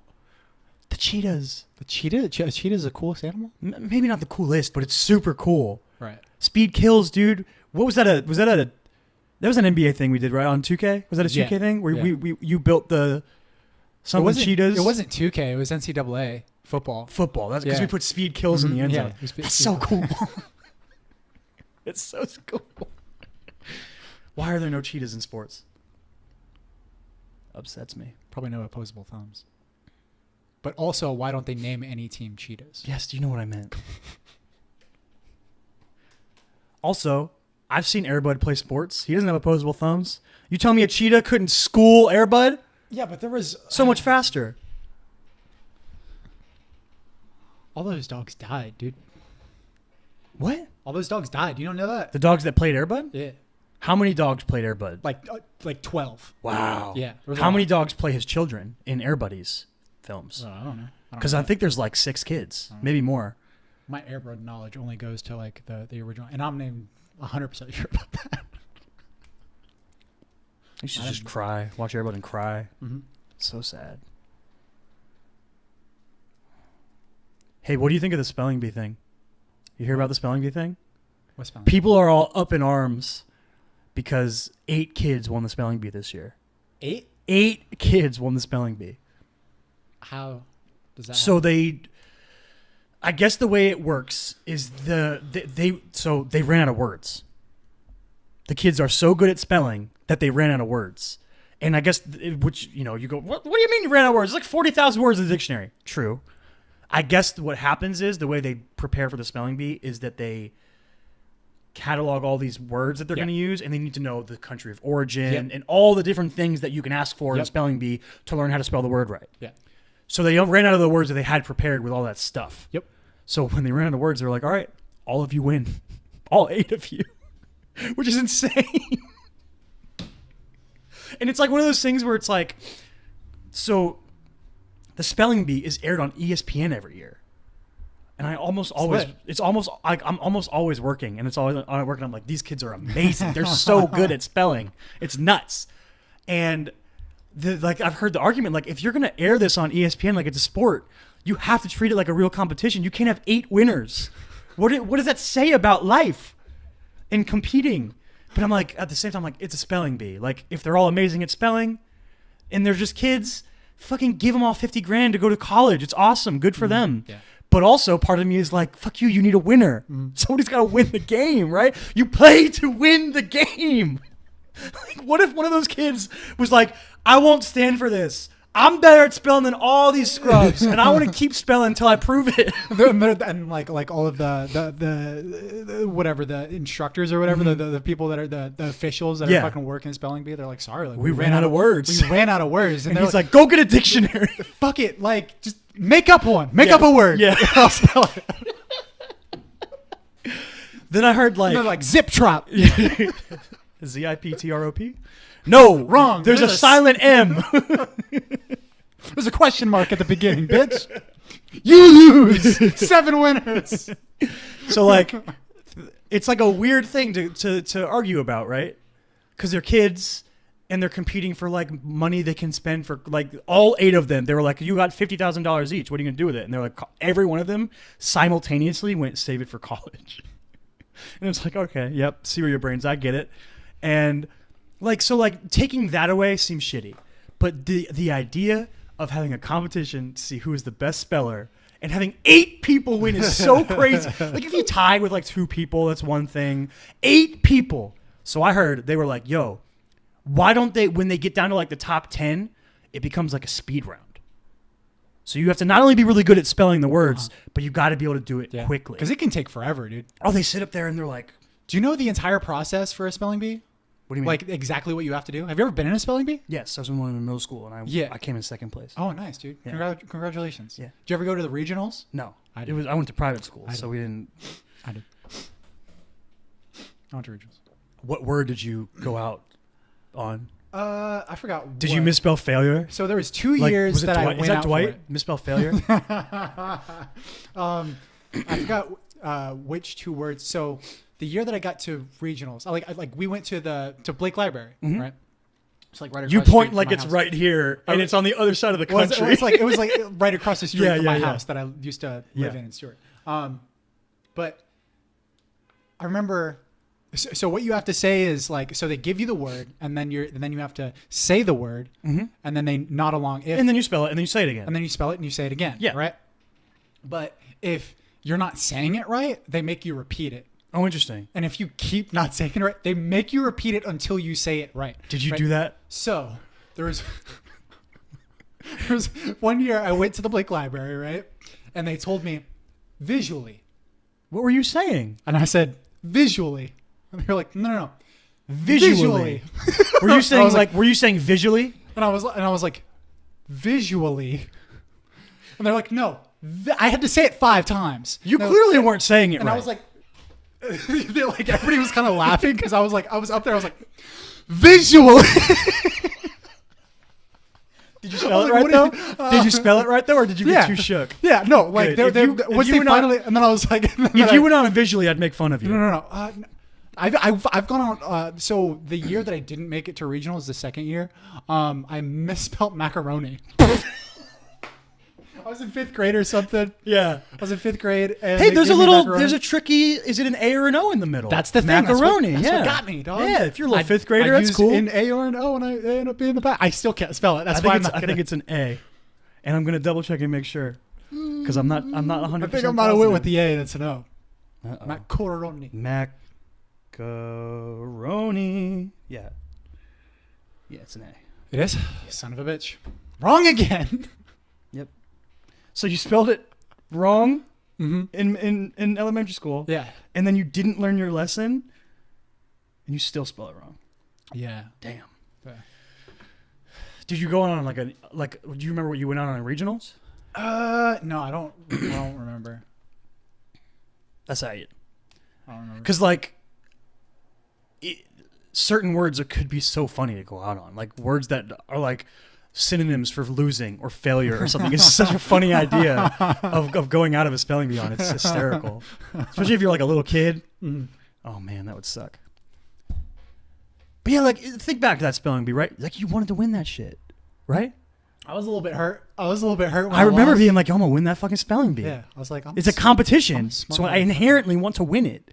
And then even years later, when I would see like the spelling bee on fucking ESPN, the Ocho or whatever the fuck it was on. No, dude, it's on ESPN. I understand. I was making a joke, but and I would see like the different tactics that kids would use. I was like, man, if I had that fucking tactic. When you take your little little number, your virtual you dude, write it. You know what a girl did? You know what a girl did in this year's spelling bee? What? She was typing the words. She was air typing. 21st century spelling bee, homie. You know Kawhi would do some shit like that. No, he would just Google in his mind because he's a computer, right, and he would know how to spell it. He would win every spelling bee because he'd be cheating because he's a robot. Anyway.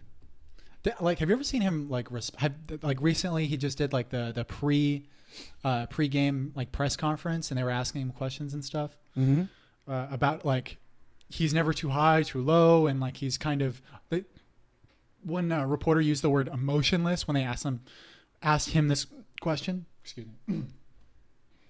when they asked him this question, they used the word emotionless when talking to Kawhi, and Kawhi like it was weird. Like I feel like he was kind of annoyed with it. Really? Yeah, he was kind of annoyed with the question, where he like probably like he probably actually thinks that he's a really fun guy. He probably really like he wasn't being ironic when he said that. I'm a fun guy. I think everybody knows I'm a pretty fun guy. That was his delivery. You can't say it like that, dude. That was his Come delivery. on. I think people like people will focus on that laugh and how funny that laugh was. Yeah. Which it was hilarious. Like that's a fucking meme. But his delivery It's on gold. I think everybody It's knows. gold. Everybody knows that I'm a pretty fun guy. That is so fucking funny. That's an actor doing a performance. Yeah. Like being able to deliver a line like that straight face. But I am completely unaware of how ironic that statement is. I don't know. Oh man. Like my instant reaction was like, oh, he knows like what people I'm say sure about like hanging out with Kawhi is fine. Yeah. But in terms of character, emotional, you know, like being a character in an entertainment industry. Right. He has zero level of emotion. Yeah. I want to watch him on fucking Serge Ibaka's cooking show. Yeah, Apparently that's on YouTube right now. Yeah. I'm Also, afraid to watch it. like Serge makes people eat like weird shit in that show. Yeah. Yeah, apparently. I'm like kind of afraid to watch it. Why? Just because like I feel like it would just be kind of like awkward and just stale, you know? Because of Kawhi. And that makes you afraid of watching it? Yeah, I don't want to watch something that's boring. All right, how about you watch one with somebody you know is going to be fun? Like one with like Steven Adams or something. Yeah, but that's not like the reason that like I want to watch it, but like I'm conflicted, right? Is because I want to see what Kawhi is like when he's around his teammates, right? And he's like in a more natural But situation. even then, dude, there's cameras around. You'll never get the real experience. I understand that, but it's probably going to be closer to a real They experience. got to put him on like he's Hot in Ones or something. like Hot Ones. Yeah, something Do where you think he's that would like be different than like they need. Serge Ibaka? Well, they need to put him on something where he is physically compromised to withhold his emotions. You know what I'm saying? okay. So when he's eating these super hot wings, he's gonna have to. What if he did Hot Ones and was just fucking Stale-faced? stone? He just was like, "No, I'm good." I love seeing how different people respond to the Hot Wings challenge, Because Joel was like, I have to go all the way through it. Yeah. He was like, I have to do this. Like he was so competitive about it. It's interesting. I feel like if I was famous and somebody was like, "Hey, do you want to be on Hot Ones?" I'd be like, "No, no, I do not. Really? I don't like eating spicy stuff. I'm weak." If someone came up to you right now, I was like, yo, can you represent the Chris and Kyle show on Hot Ones? And you don't go, bruh? First of all, I'd be like, "Wait, you don't want both of us?" That'd be weird. Have they ever done two? I have no idea. Have they ever? I have no idea. But if it's represent the Chris and Kyle show, you should have both of us. Not I would agree. then it would be like, you know, like we would be competing against each other eating spicy food, making fun of each other eating spicy food. Yeah. I think you'd probably be better at it than me. I can't eat spicy food. I'm weak. Yeah. I don't think I'd like throw up or anything. Yeah. Okay. So speaking of personalities amongst the Toronto Raptors roster, there's somebody that I've like recently like I find myself falling in love with him. Give Kyle his props. I'm not gonna. Okay. I feel like I talked about Kyle Lowry last week, right? I don't know. I feel like I did. I don't know half the things that get said on this show. That's not that. Okay. So I'll talk about Kyle Lowry and I'll. Oh, is it we're Pascal? Gonna bookend this. We're gonna bookend. This I was with guessing Pascal. that it was Kyle. No. So Kyle Lowry is someone who I've said before, right? That at the beginning of the season when they showed him before the games, doing Air his high-fiving? yeah, air high-fiving, you know, like doing the exact same routine that he used to do with DeMar DeRozan, you know, and knowing that they were like best friends. Because I've seen interviews with them both, and they like both like They're literally, truly best friends. literally Yeah. like they talk about being best friends. So it like that got to me, and I like, and Kyle Lowry is somebody that I respect. I mean, as a player, being someone that's relatively undersized, not incredibly athletic, and still achieving. You His know, ass ain't undersized though. huh? What? Oh no, it ain't. No, it ain't.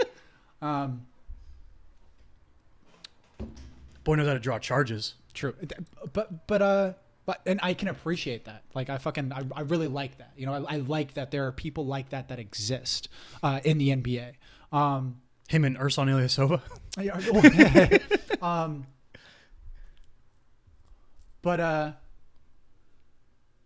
So I'll say that. I mean, like the only problem that I have with Kyle Lowry is the fact that he complains a lot.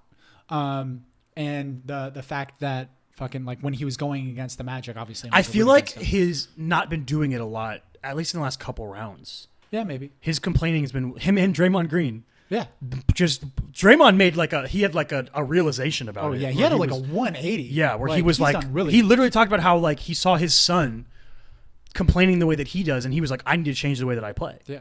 Or the way that I react. It's while really I'm playing. fucking cool. Yeah, I like how he's got to be careful, dude. Everyone's gonna start liking him. I know, right? Because he's actually Chill a cool out. guy. Dude, Draymond's do actually a bad. cool guy. Yeah. Kick somebody in the nuts again. So who are you talking about on the Raptors? So I was talking about Pascal Siakam. Okay. So I think recently after game 1, he dropped 32 punts. 32 or 34 or something like that. He went off, Yeah, he right? went crazy. He's been struggling the past couple series. He did really well against the Magic. Yeah. I think him and Kawhi both averaged over 30 points throughout the entire series. So I mean, other than that, really like he's great had in the like first round. sporadic good games, but this is the best game he's had since the Magic series. And I mean, he was at times the best player on the floor. Like Kawhi sleepwalked to 25 points or whatever it was. Yeah, he only made like 5 shots. Yeah, but but Pascal played this incredible game, and then the post game interview, they asked him about how he felt. Talk about his dad. Yeah, and then he referenced his father. And I just recently watched a thing on Instagram of it was like an origin story for Pascal Siakam, talking about him coming from Cameroon, and like how influential his father was in getting his kids into basketball, and like he got sent to some place in Texas to play basketball, and eventually got drafted by the Raptors, and they like had this little clip of Masai Ujiri calling Pascal like what he said and stuff, and Pascal talked about his father passing away and how like basically like, he passed away before he went to college, right? Yeah, and everything that he's done up to this point has been for his father. So I fell in love with that story, and I was just like, I think that he's a really cool guy. Obviously a fantastic basketball player. So I'm just like, I'm really growing to like him. He's and dope. Even if Kawhi leaves, I think that the Raptors have something special with Pascal. Yeah, he's real good. Hey, you want to do shout-outs? Do you want to go right into it? We haven't really talked about game 1, have we? Oh, yeah, that happened. Did we talk about game I 1 don't last know. week? No, game 1 was after last week. Yeah. Let's talk about game 1. Game 1 was real good. All right. Let's go to shout-outs. Men played basketball. They competed valiantly. Mm-hmm. They left their hearts on the floor. Right. No, Pascal was great. Kawhi was somehow had 25 points. He got to the line a lot, I guess. Kyle Lowry wasn't great scoring, but he was great in other things. Mark was great. Marc Gasol had a great game. How likely is it that we have 8 Finals MVPs at the end of this? If it was run by the spelling bee competition people, then we would. Well, then they would just both get a ring. Like they'd be like the Warriors and the Raptors both win, and the 6 teams that went out before them.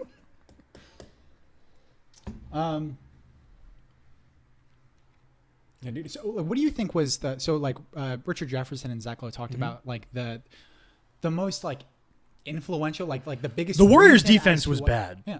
Their transition defense was awful. Right. Awful.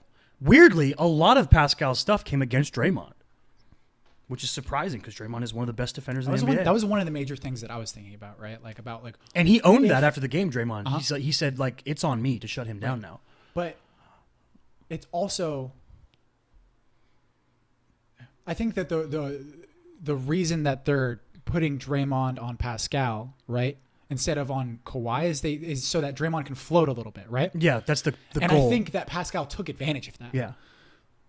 Well, which is weird because that's how he's been being guarded for 2 series now, and he wasn't taking advantage of it before. Teams have been putting their center on him so that they can sort of float off of him. And all of a sudden, he was like, nope, I got this one. I think great players can adapt. I think that, especially if he's been getting used to it, you know what I mean? Yeah. Like, I think he was just so much more aggressive than he'd been being. Like he made the decision, and it wasn't like he was taking advantage of the space. He only made like 2 threes. Yeah. He was just putting his head down and getting to the rim. Yeah. And he has some really tough finishes. Yeah. Like if he plays the exact same game 10 times, that might be the most points he scores. Because he might miss a lot of those hard shots. Yeah, he might miss more of those over the break threes. He might not have like that efficiency that he had in game one is probably not going to be as sustainable. Yeah. Plus, I think on the Warriors side, not only was their defense not good, which they're going to come out tonight hot. They always do. But I think that like Steph had like 30 something points, but it was like he had 14 free throws. So like Steph and Clay, they could not get into a rhythm. Whatever the reason was for that, I don't know if it was the way that they were being guarded or if it was just, game one on the road after 9 days off, whatever it is, they just couldn't really get into a rhythm. And if they're not on with KD hurt, they're not going to win against the Raptors. They can't rely on, Iggy and Draymond each carrying the scoring load or Kevon Looney or something. Even with Boogie back, I don't think Boogie scored. He had some really good passes, but he was clearly also coming back from a long layoff and being hurt. Yeah. I didn't know that this is his first like finals. real experience. He'd never been in the playoffs, dude. Yeah. He was always on the Kings. The Kings have always sucked. Yeah. Until now after he's gone. They've got the promise. Super team, just young. Game one was a lot of fun. I think game two is going to be great. I could see a world where the Warriors blow the Raptors out tonight. I could see it happening. I'm not saying it will happen, but I could see it happening. I think the Warriors are going to win tonight, though. I would go against that. I think the Raptors are going to win. You think they're going to take a 2-0 lead? Mm-hmm. Yeah. Whoa. I think they are. Yo, that would be crazy. That'd be the most. Good, I think the Raptors are really good, too, but I think the Warriors are. I think the Warriors are better. They're an all-time great team. I think the Warriors are better, and I think that the Warriors should win the franchise. But I think that there's a. I'll say that I'll give it a 30% chance that the Raptors are going to win the series. Okay, sure, yeah, I'll agree with that. Yeah. Like the two go up 2-0 right now. That would be the Warriors would have to win 4 out of 5 games. Be hard. Yep. If the Raptors win tonight, it's more than the 30% chance they win the series. You think so? Yeah, because the Warriors would have to win 4 out of 5 games. I feel like the 4 out of 5 games is sort of a weird perspective to put on it. But it's because that's numbers, man. Because I think I understand that it's numbers. I understand that it's numbers, but numbers can be misconceived, right? They can be misutilized. And I think that looking at it as 4 out of 5 games, you can look at it that way, or you can look at it like the home court team has won every. No, I agree with that because I do think a lot of people overreact when the away team loses the first 2 games. Right.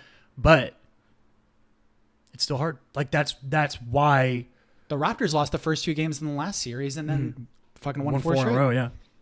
But yeah, that's why the home court system is set up the way it is, because you get the first 2 home games and it makes the odds of winning the series are much higher when you win those games. Mm-hmm.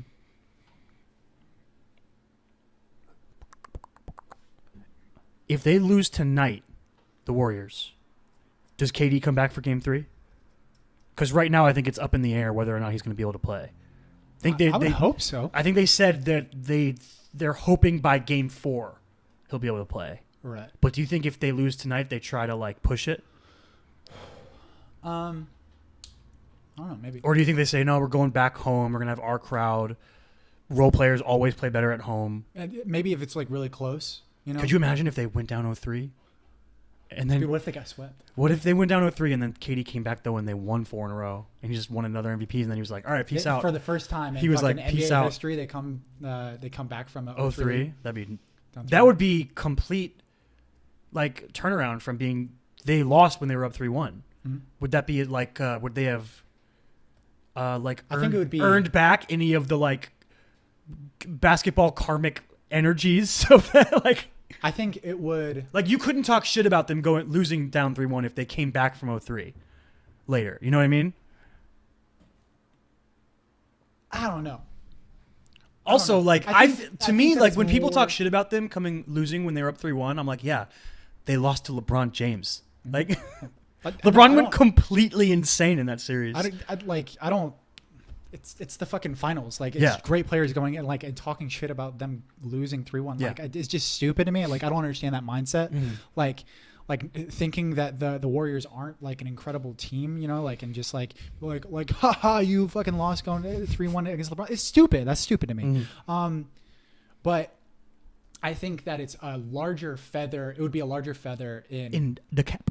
In KD's cap than it would be for the entire Warriors. Are you kidding me? If they were 0-3 and he came back and they won, it'd be what's the biggest feather you can think of? What birds? Is it an ostrich feather? What bird has the biggest feather? Could you stick that feather in his cap? Ostrich feather. Bam. And then he would peace out and he'd be like, I'm going to go play wherever he ends up playing. Clippers, Knicks, Grizzlies, I don't know. What if he goes to Grizzlies? It'd be wild. So unexpected. That'd be weird. Him and J3, baby. Him, J3, and Ja. Solid little core. I mean, if you want like an entire fan base to just lose their shit, dude, KD going to Memphis. KD's like, I'm going to go play for the Memphis Hustle. Fucking Justin Timberlake would be like, let's go, baby. He'd go crazy. Let's go, baby. He'd go crazy. No, he's like, I'm not going to play for the Grizzlies. I'm going to play for the Memphis Hustle. I like their branding way more. One of the best G League names. One of the best team names I can think of is the Memphis Hustle. It's names, so good. the branding, it's the so colors. Good. It's so fucking cool. It's so good. So cool. Change the Grizzlies.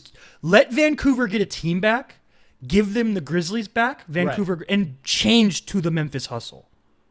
I would be so down for that. Yeah. I'd be so down for that. Me too. Change permanently to the Memphis Hustle. Mm-hmm. That's what we do. We expand two teams, right? We give the Vancouver the Grizzlies back. Right. We put the Seattle Supersonics back. Uh-huh. We move the Pelicans to the east. As well as the Grizzlies probably. And the Grizzlies go to the east and they become the Memphis Hustle. Mm-hmm. Oh, that's a league I'm here for. Yo, that's how you make it. That's how you do it. All right, now we're gonna Adam do Silver, shout-outs. hire us. We got big ideas. Fuck your in-season tournament shit. We'll do that too. We'll do tournaments every. We just 2 walk months. right into the office. Okay, so KD goes to the Grizzlies, and then we have the Memphis Hustle and Seattle Supersonics. Why are we talking like that? Because we're basically babies. We would be basically Okay, I got you. Be Vancouver. The Memphis Hustle. All right. You want to do a shout out? You want me to do a shout out? Yeah, I can go first if you want. Yeah, go ahead. No. I did not just say words. I made noises. I'll go first. I have a weird one. I don't think I've ever made this kind of shout out before. But if you really like impressions, have I got a show for you? not a show. Vegetables. Sorry, that was weird. You like impressions, right? I have a dude for you, I guess, is how I would recommend this. So this guy's name is Ross Marquand. He was an actor on The Walking Dead. He's somebody who I've seen a video of him doing impressions a long time ago, like a couple years ago, and I was like, this dude is fucking incredible. I love impressions. Who does he do impressions of? So I'll get into that, right? So I love impressions. I've grown up being watching a lot of stand up.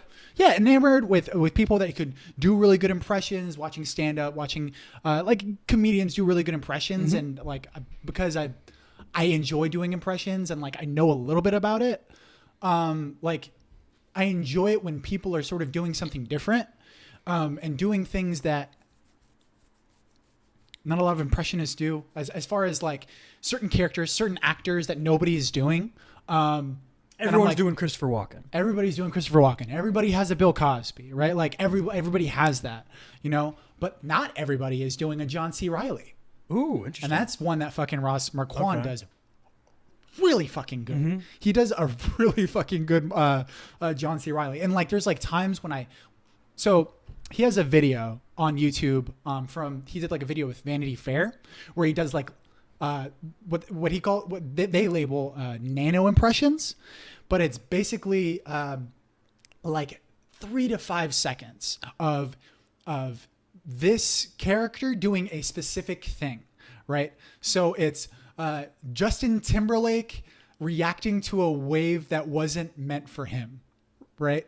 or John C. Reilly using a big word that he's not 100% sure How to pronounce? How to pronounce. It's very specific. Okay. But like, so it's just 3 to 5 seconds of that, and he goes through like maybe 20 of them. He does John C. Reilly, Brad Pitt. His Brad Pitt is fucking on point, dude. And he's not. So there's like a thing in psychology, right? When it comes to a characterization of something, right? And they did this study basically where like, and this was specifically with visual characterization when it comes to visually recognizing who a character is, right? So say if you take a caricature of Arnold Schwarzenegger and a literal picture of Arnold Schwarzenegger, right? And you flash it in front of someone's eyes. People are more likely to recognize the caricature than they because are. It overemphasizes things about them. Exactly. And it's sort of like the same thing that you see with impressionists, right? Like you take these things that actors do, and then you completely you turn it up to 11. Yeah. Right. And that's not something that Ross Marquand really does. Okay. He slips into like who the person is more than like the outward. Like he's still physical. He still has the mannerisms, the types of talking, but like. One of the top comments on this Vanity Fair video was that it's not just impressions. It was like a psychological profile of all of these different actors, right? So like I gave some examples before. Another one was like Matthew McConaughey utilizing the 5-second rule. And so like he picks up a peanut or something, and he looks at it and he's like, well, that's all right. Like he's just like looking at it and shit. So yeah, and he's just really fucking good at impressions, and he just nails them in a way that like I haven't really seen before with a lot of people. And he does impressions that I haven't seen a lot of people do, such as John C. Reilly. Not a lot of people do a Kevin Spacey either. He does a really good fucking Kevin Spacey. You gotta be extra creepy when you do it now. Oh yeah. Yeah. Definitely. But yeah, Ross Marquand. It's weird when you can impersonate like Brad Pitt's a good example. Kevin Spacey is too. Yeah. Of like actors who can really change themselves a lot. Right. But when you But like if he can do a really good Brad Pitt, can he do a really good Brad Pitt in Inglourious Bastards too? You know what I mean? He kind of does like an Aldo Rain kind of thing. Is like that's kind of what he's doing. But like but it's not as played up. Like he doesn't move his jaw and like jut out his chest like Aldo Rain does. But like you can tell that it's Brad Pitt, and it's like one of the most impressive things for me when I witness someone's impressions. See, doesn't really make sense here. Is how they sound, how they manipulate their voice. He does it really fucking well. When he is speaking as Brad Pitt, you can close your eyes and you can hear Brad Pitt. Yeah. Another good one. I think his name's Simon Helberg. Yeah. The dude from Big Bang Theory. The guy that plays Howie. He does a really good Nicolas Cage impression. Okay. So, but like he like sounds But is it as good as Danny Pudi's? I'm a cat. I'm a sexy cat. No, but like that is like one of the like the really like it's because it's really fucking hard to change your voice like that. Yeah. And it's not just like the utilization of mannerisms and how you talk, but like the literal like the timbre, the sound of match, your voice. Yeah. Yeah. So Ross Marquand. All right. My shout out is something that lots of people know about, but I finally started listening to it. It's a podcast called Hardcore History. Oh, okay. Cool. I finally started listening to Hardcore History, which for those of you who don't know, is a podcast hosted by Dan Carlin, who is not a historian. It's Really? He's not a historian, no. Okay. He just really loves history. Okay. Yeah. And he basically just tells the story of historical events. The farthest one available on iTunes right now that you can go back to is his World War I one. That's where I started. So history, it's weird. So history is one of those things where growing up, I didn't, what's the word I'm looking for? Like I didn't put enough stock in learning history. It was boring. When you're a kid, history is boring. And I think teaching it is really hard.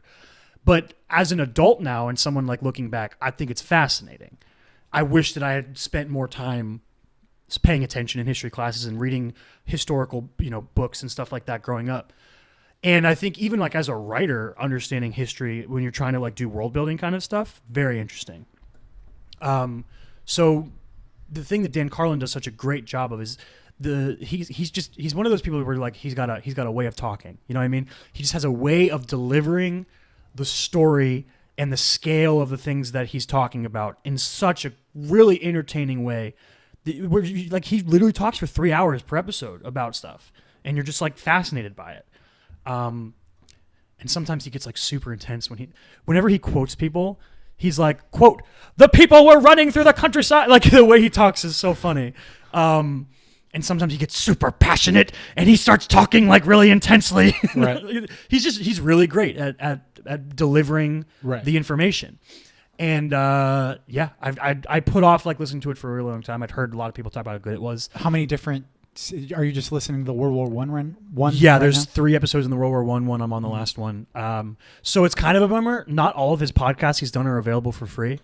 Oh, okay. Because the one I really want to listen to is his Mongols one, because I've heard really great things about it. Yeah. But I think it's like $1 per episode or something though. Like you go to his website and you pay $1. I'll probably end up doing it. But first I'm going to work through the ones that are free. It's also a little bit more difficult to listen to his episodes because they're so long. They're so long. You have to break them up. Yeah. Well, you have to break them up, but you also have to like be connected to Wi-Fi in order to download them onto your phone.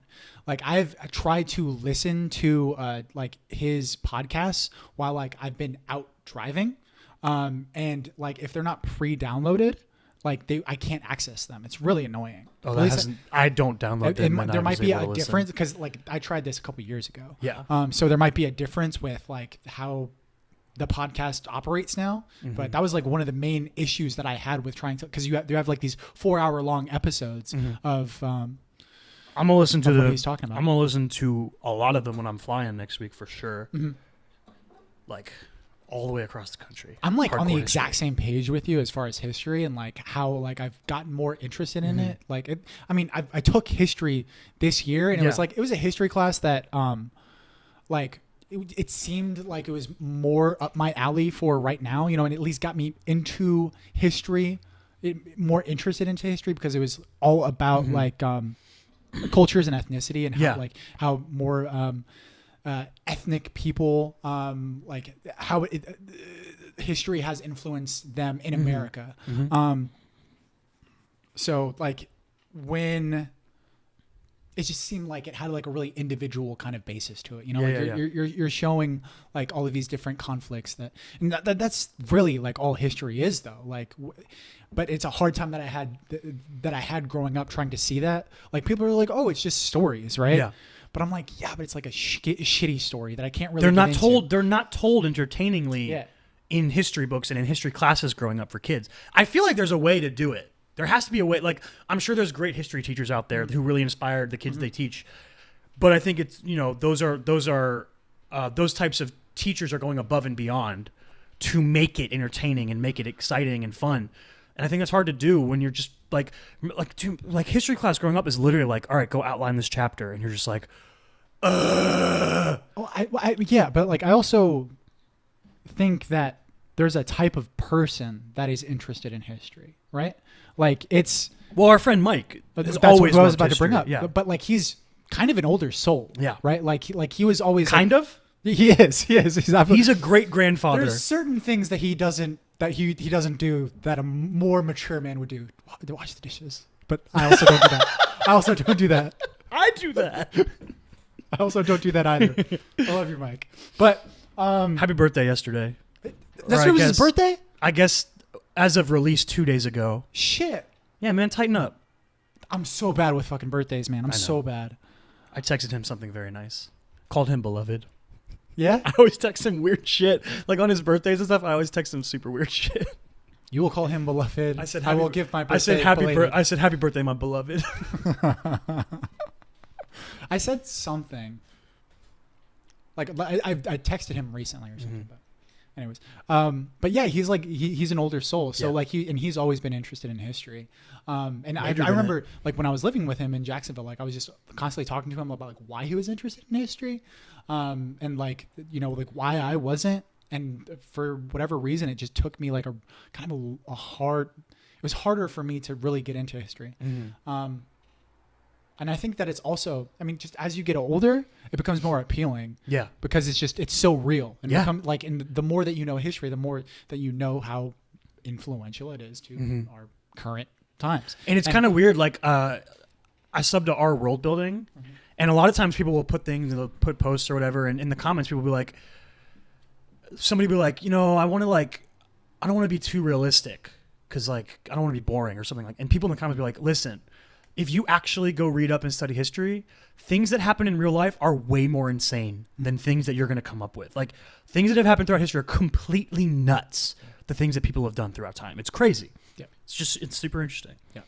I'm really I want to listen to some of this fun stuff for older.